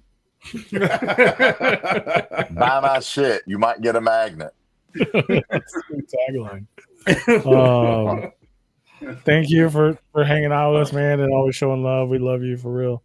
If you ever need us for anything, we're here. Derek, it's a pleasure to meet you. Hopefully, we'll get to see you out there sometime. And Oh, for sure. Yeah. thank you for doing ass work and your boss letting you come on here and fucking be cool. Yeah, that was because we're kind of behind on some stuff. So I didn't know if it was going to be 5 minutes, 10 minutes. So. Yeah, when you get off here, you got to call me because we gotta get this jersey done. Yeah. We'll let you guys get back to work, and we'll at least see one of you at Lights Out. I don't know if you're both. Yes, sir. And thanks again for having me on. I had a blast. Yeah, thanks for having me on again, guys. Looking forward to the next time. Thank you for taking the time out of your business schedule to come on here tonight and talk with us. For sure, man. For sure. Oh yeah. All right, Buck. We'll see you in a couple weeks. Yep. Y'all be safe. All right, you too, bud. Peace, everybody. All right, peace out. See you, Derek. See you, man. See ya. All right, guys. Bye. See you, Buck. Bye. Bye. I know he heard me. Oh, it's me even bigger. I don't know what the fuck was going on. I don't know, but you were fucking me up with his kid with the whole fucking well, it wasn't pictures, like every fucking thing. He did like it too. There's something's wrong with the. Well, 27 fucking times the shit's changing. I'm like, can we figure this Well, out? that was earlier. That was before the thing got all fucked up. I wonder if fucked it'll. up. I wonder. No, now it doesn't do it. That's never happened before. I wonder if it was just because you whatever layout you were on, maybe. Yeah, 'cause Like it's you, not if doing I it. clicked the thing to show the comment, it fucking moved. It did do that. Well, Oh, it click was so click back annoying. on the other layout that it was, and we'll try it again. Well, they ain't gonna probably do it now because we only got. Is this 3 the of us. layout it was? Yeah. Yeah, and then just no. Who knows? That's not the layout. Yeah, it was. There was 2 more people. Well, yeah. What are we back on that one? There we go. Yeah, fucking wild, bro. I don't know. It was fucking me up. I'm like, Yeah, that was fucking me up. I thought he was fucking with me. No. And then y'all thought I was just playing around. that's why. And I'm said like, what the fuck? That's why I was like, y'all need to stop with this camera shit, man. Yeah. Fuck. And I was like, what the fuck is he doing? Like, And then he's the, over there the like, first time I did it, I don't thought we know. just clicked it at the same time. Well, I think you guys are talking about 2 different things. He was talking about earlier when you were playing fucking Russian roulette with the damn screen, and then Yeah. That was the same thing. no, it was earlier, like way earlier. When they first got on, it's the only time I ever changed it because it That's what just he's talking does about, whatever. because it was going. But all that's over like the 1 second. You know, I mean, I saw. I was don't know watching what it. time, but- The man was he kept switching all the cameras. We love you too, Laura. Thank you Love for tuning in to Buckshot. Love you, Laura. Thank you. We'd love to see you more often. Tell us who you'd like to see on the show That'd be so we cool. can get you to come back. Yeah, exactly. You know what I mean? Right, right. Because maybe Interact. you'll teach us new people. Yeah, see, look, Brenda was getting dizzy. It's way Well, past my she's- bedtime too. You know, First of all, how dare you? Second of all, I get up at 4 o'clock in the morning. your son has your merch, by the way. I do. I'm gonna have to come back up It's the there. fastest shipping I've ever done. Your mom orders on? Yeah. Oh, sweet. At an extremely discounted. But that's it mom. was So 25% mom do gets discount. it. We do that for fans. Hell yeah. Yeah. That's what I said. He's still upset Cool. about it. Close friends. Fuck him. He get over it. I'm not upset about it. I'm the one that said it. My favorite saying is he'll get glad in the same shoes he got mad in. So fuck him. Yeah. I'm not wearing any shoes. Not yet, but when you put them on, You get right back upset. Yeah, they dirty. They dirty. I gotta pee again. That's why I took my headphones. hey, y'all piss way more than anybody I know. I do got pissed though too, but Drink a lot of water. I mean, I drank a lot of water today at work, but Yeah. I only peed twice at work, but I sweat everything else out. Yeah. That's what I do. I drink all water at work, Yeah. especially in the summertime. It be getting hot as fuck in there. Mm-hmm. I could have killed somebody today at work. I bet, man. Today sucked. Like the temperature outside, and you're even hotter inside. Yeah, I mean, it wasn't that. It was just people being dicks, man, for no reason. Like, well, it was one of the upper management kind of getting out of hand a little bit. Oh. Not with me, with another coworker. I get that. I feel like whatever was said should have went through that person's boss and down the chain, Yeah. but it didn't. And I feel like maybe there should have been a break in between, like, let's calm down before we have a conversation with these people Yeah. or this person. And there were some things said that were very ignorant, and I didn't appreciate it. I overheard it, and I almost got involved, and I realized it wasn't my place. There was also other people that should have been involved that weren't involved. It was one of them situations where something got fucked up, but the right people, but not all the right people were involved. Mm-hmm. If that makes sense. And I feel like there should have been more people involved with. There was just some parts that got fucked up, and it got blown way out of hand. And it is a customer that we do deal with on a regular basis, but it definitely could have been handled a little better.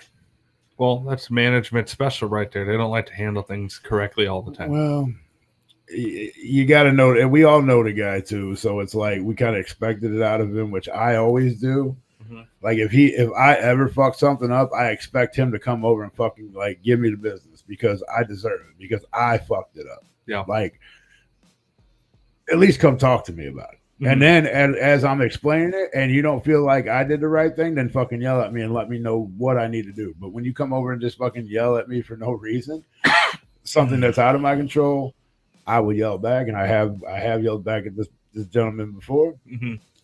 I've gotten into altercations with my boss and supervisor.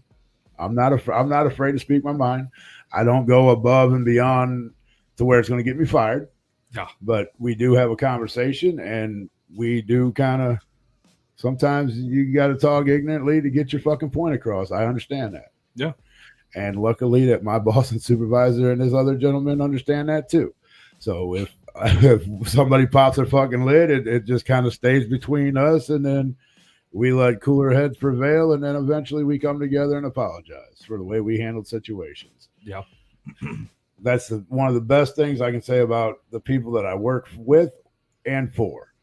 So, I mean, that's kind of why I've been going on working there for 18 years now. So, I mean, we all are on understanding. We all understand that things are frustrating, especially this time of year in the heat. Yeah. People they're on edge. So it worked out. It really did. It cooler heads prevailed and things got worked out. So, well, that's good. Yeah, and it's always. I mean, we're the ones out there doing the fucking work, man. Last thing you want to do is piss us off. We're like, well, fuck you. Who are you gonna get to run the machine? Because I'm going home. Right. I don't need to take this shit today. I'll take it tomorrow. Okay. So you piss me off, and I'm going home. And that's a lot of things that these people don't understand. Like especially like my boss. I don't mean to jump on work shit, but like he always tried to talk to me about money. Like, oh, you can't miss a day. I'm like, dude, look, I got to leave early. I'm not one of these people that can't afford to fucking not miss work. I can't afford to miss work. Yeah. I can afford to leave early. If I couldn't afford it, I wouldn't be doing it. Right. If I couldn't afford to miss a day, I wouldn't miss a fucking day. Right. It's not his place to tell you your finances. Right. Like, motherfucker, I ain't gonna be here. And like, I always tell him shit too. I always fuck with him. Like, when did you become my fucking finance advisor? Huh? When the fuck did this happen? Right. I'm like, bro, calm down. If I couldn't, like, and I get it, because we do have quite a few people that can't afford to miss work, that they've got a lot of shit on their plate, especially home life, married, kids, bills out the ass, whatever the case may be. But they also spend their money on dumb shit. Like, we've got a few alcoholics that they got to have that. Yeah. I don't have to have that. I got plenty of shit here that I bought in the past, so I don't need to go spend money on beer or alcohol or liquor every wholesale. I mean, but I make sure that I'm good and I'm lined up before I fucking decide to, like, I'm not gonna tell you that I'm gonna go home and not go home. If I tell you I'm going home, I'm gonna go fucking home. Right. There's no keeping me here. You acted like an asshole. You pissed me off for the day. Now have fun figuring out who's going to run it. My favorite thing is when I'm like, hey, boss, now I got a doctor's appointment. I have to leave early. Well, who am I going to get to run your machine? I don't know. That's your problem, not mine. Right. I got shit I got to take care of. Yeah, it's like, this isn't your life. Like, this is work, motherfucker. Like, I got shit to take care of. Right. I mean, especially when it comes to, like, my health or, families or whatever, I'm like, there's more things to worry about in life than fucking being there at a job. I get it. But I'm a very family-oriented man, and if my family needs me, I'm going to be there for my family. You know what I mean? I mean, not that I have kids or nothing, but Yeah. you know, if they called me and said, "Hey, man, I'm gonna need you here tomorrow at like 2:00," well, guess what? I'm leaving at 1:00. Yeah. Right. Sorry, but and luckily for my job, like the owners actually are pretty fucking understandable when it comes to like family shit, and they understand you got shit to do from time to time. They understand that you're not always going to be at work or you're not always going to put in a full fucking day. I mean, I haven't missed many days where I'm going to get my ass fired. That's something that I don't do. I mean, I make sure that I have that cushion that we're like, if I'm leaving early or I'm taking off or like missing a day, it's obviously for a good reason. Right. It's not their job to go, are you sure that you really want to miss this job today? Right. Yes, motherfucker. That's why I asked. Oh, and I learned that's one thing you don't do to my supervisor. You do not ask if you can leave early. You don't ask if you can take a day off. You tell him you're taking this day off. Yeah. You fill out your vacation time, and if you don't have any vacation time, you fill out a slip that this is a non-paid day off, but it's pre-scheduled. Mm-hmm. And if he doesn't sign it, then you call the fuck in. I mean, either way, I'm not going to be here, bro. Yeah, to notice, not a request. Yeah, we could do this 1 or 2. And that's the thing that pisses me off. Like, so we had this. So y'all know, I don't know if anybody else knows, but I don't even know if you guys know. So Missouri passed a law to where companies have to give you, like, you work 30 hours, you get an hour, which is Missouri sick leave or sick time or sick whatever, and you get paid for it. Okay. So Missouri passed the law, but it's probably going to get overturned later this month, at the end of this month. And you earn 1 hour for every 30 hours worked. Mm-hmm. Okay. So I had enough hours to miss a fucking day at work. I said, hey, man, I'm going to take my Missouri sick leave on this day. I'm not going to be here. Mm-hmm. I filled everything out through the app like I'm supposed to. He comes up to me and he goes, that's not how that works. I said, what are you talking about? Yeah, he goes, that Missouri sick leave. I said, well, you tell me how it works, because nobody knows how the shit fucking works. And when I ask you about it, you say I don't pay attention to that shit because I don't get it. Right. So that's what you said to me in the past. But now all of a sudden, now you understand how the shit works when you don't get it, right. So you don't pay attention to shit. But now you know how it works. So tell me how it works. Exactly. Oh, well, you got to call in that day. That's only for when you call in. I said, okay, so I'm telling you I need this day off. So now if I go ahead and call in that day, then you already know that I'm not fucking sick, so it could lead to fucking consequences. Right. But I'm giving you the fucking heads up that I'm taking this time off. It's my time to fucking take. When you said you don't know how the shit works, but now all of a sudden you do, and now you're telling me this is how it works. I said, I can go to HR and figure it out, but I didn't. I said, you know what? That's cool. I don't need to use that because I'm going to save it for another day. I'm going to save it for a rainy day. Since I have to call in, I'm going to save it for a rainy day, and I already got the day picked out. Yeah. So I'm going to go ahead. I'm going to move this vacation day over to this day, which I did through the app. I said, I'm going to move this. I told him that this is what I'm going to do. I'm going to take this day, move it over here because I don't need this day here. I put extra days in just to have a day off here or there, whatever, because I had extra days I wasn't using. Right. I said, I'm going to move all this shit around instead of you telling me I just can't have that day off with this sick time that I've occurred or cured or whatever the fuck word is I'm looking for. It got me kind of aggravated right now. But I'm going to go ahead and let you know. Accrued. Accrued, yeah, there you go. But I'm going to let you know that I will be using my Missouri sick leave before that shit gets overturned. The company's like, oh, we're just going to scratch that. We're going to go ahead and scratch that shit out like that shit never existed, okay? So we're gonna need that back.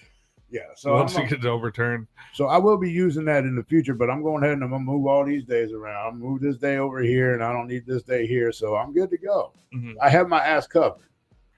Oh, well, you also have you don't have any days filled out before Christmas. Like you don't have any vacation time. Now he's trying to get me to move my end of the year shit around for the holidays. I said, look, man, I'm gonna tell you right now, I don't need to get paid for that day. I get my Christmas Eve, Christmas Day paid, so I get my holiday pay. And then I don't need to get paid for this day because I also get my New Year's Day paid. So I'm gonna take all that unpaid, and I got all my vacation time here. So I'm also going to get my checks from that. I said, don't worry about my finances. Right. Well, I don't know if that's going to work out. I don't know if you're going to get your holiday pay for those days. I said, look, man, I said, I've been here 18 fucking years.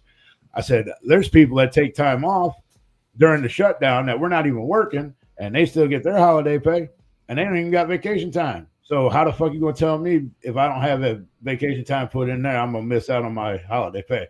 Oh, yeah, I guess you are right. I'm like, yeah.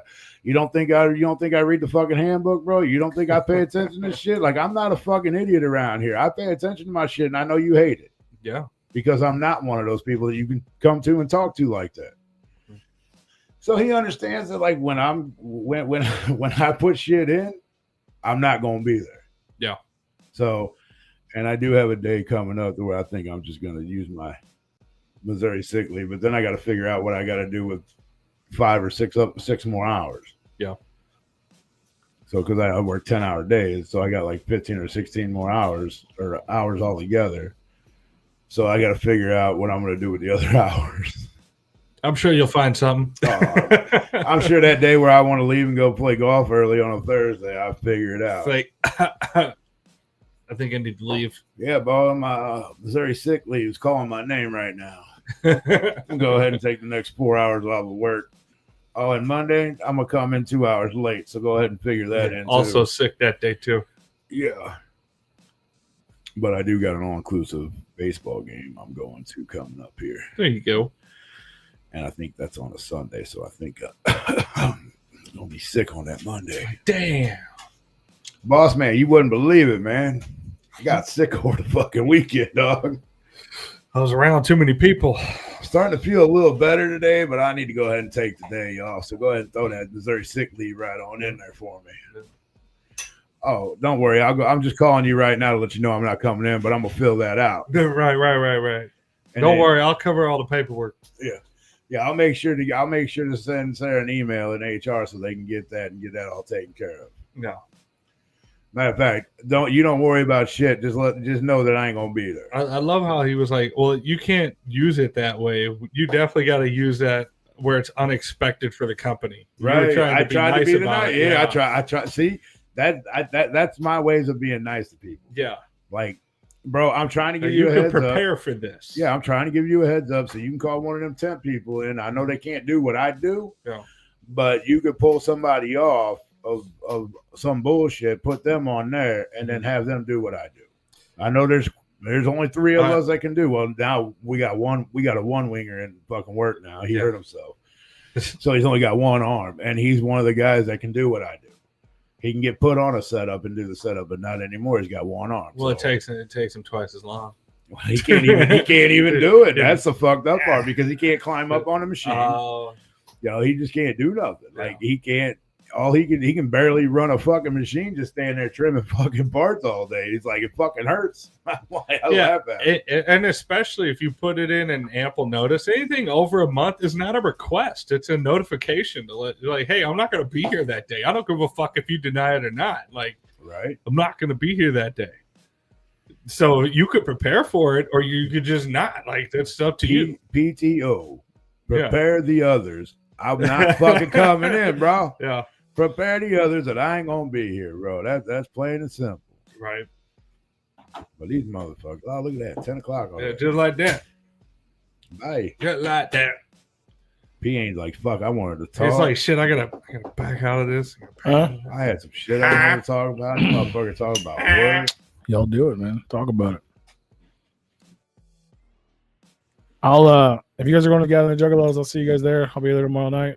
Send me that email so I can get them in there. I sent you an email. I never get an email from Tigger Kinga. I got an email from somebody else. Yeah, the other dude. Yeah, I sent it to you like 3 hours ago when they sent it. Okay, I just wanted to we make had sure Buck on, and I didn't want to cut him off to tell you he's got an email. No, you're good. I just wanted to remind you so I didn't forget. But Tigger, they were already signed up. Yeah, they're already in there. That's what he said. He said I signed up, and I was like, I didn't get no email from them.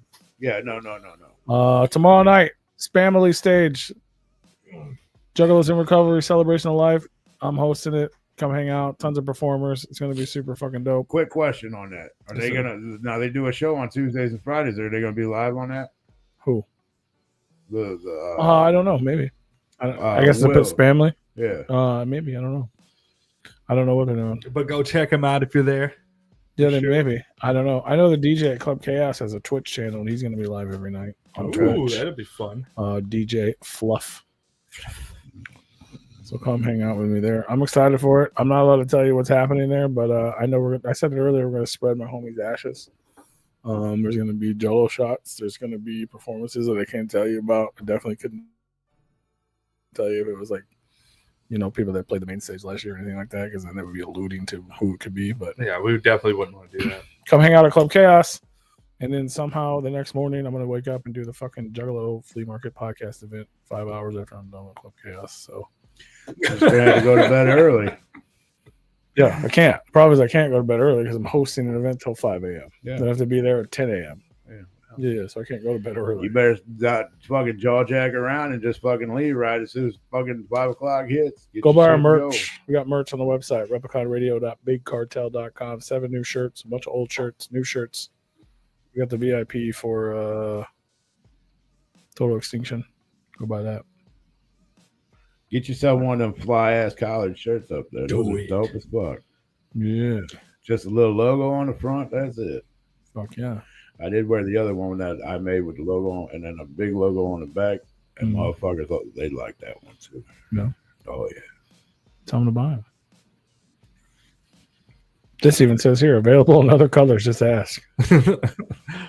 Any color. We've never made other colors, but you can buy them in other colors. I personally like the black. spacing of the exclamation point. Just drives me nuts. Right. And the That's spacing in between blend in. Go ahead. It's beautiful. Blend in.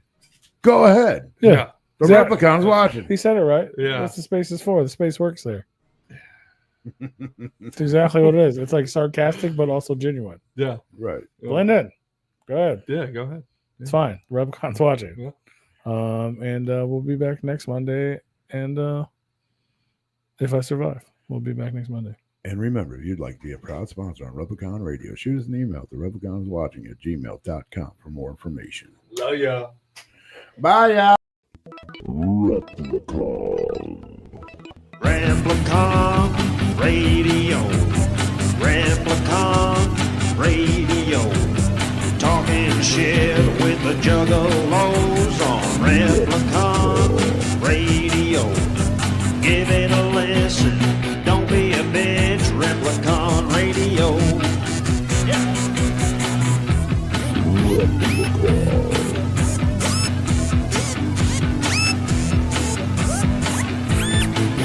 This is Replicon Radio.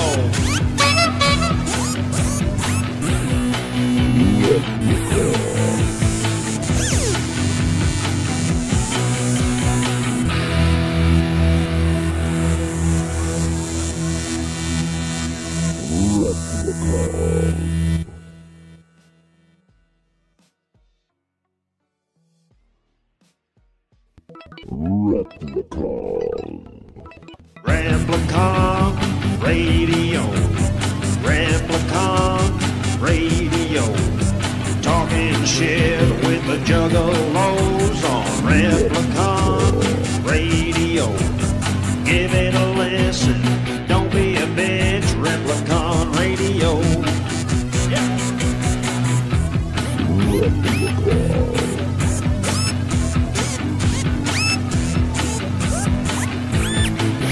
This is Replicon Radio.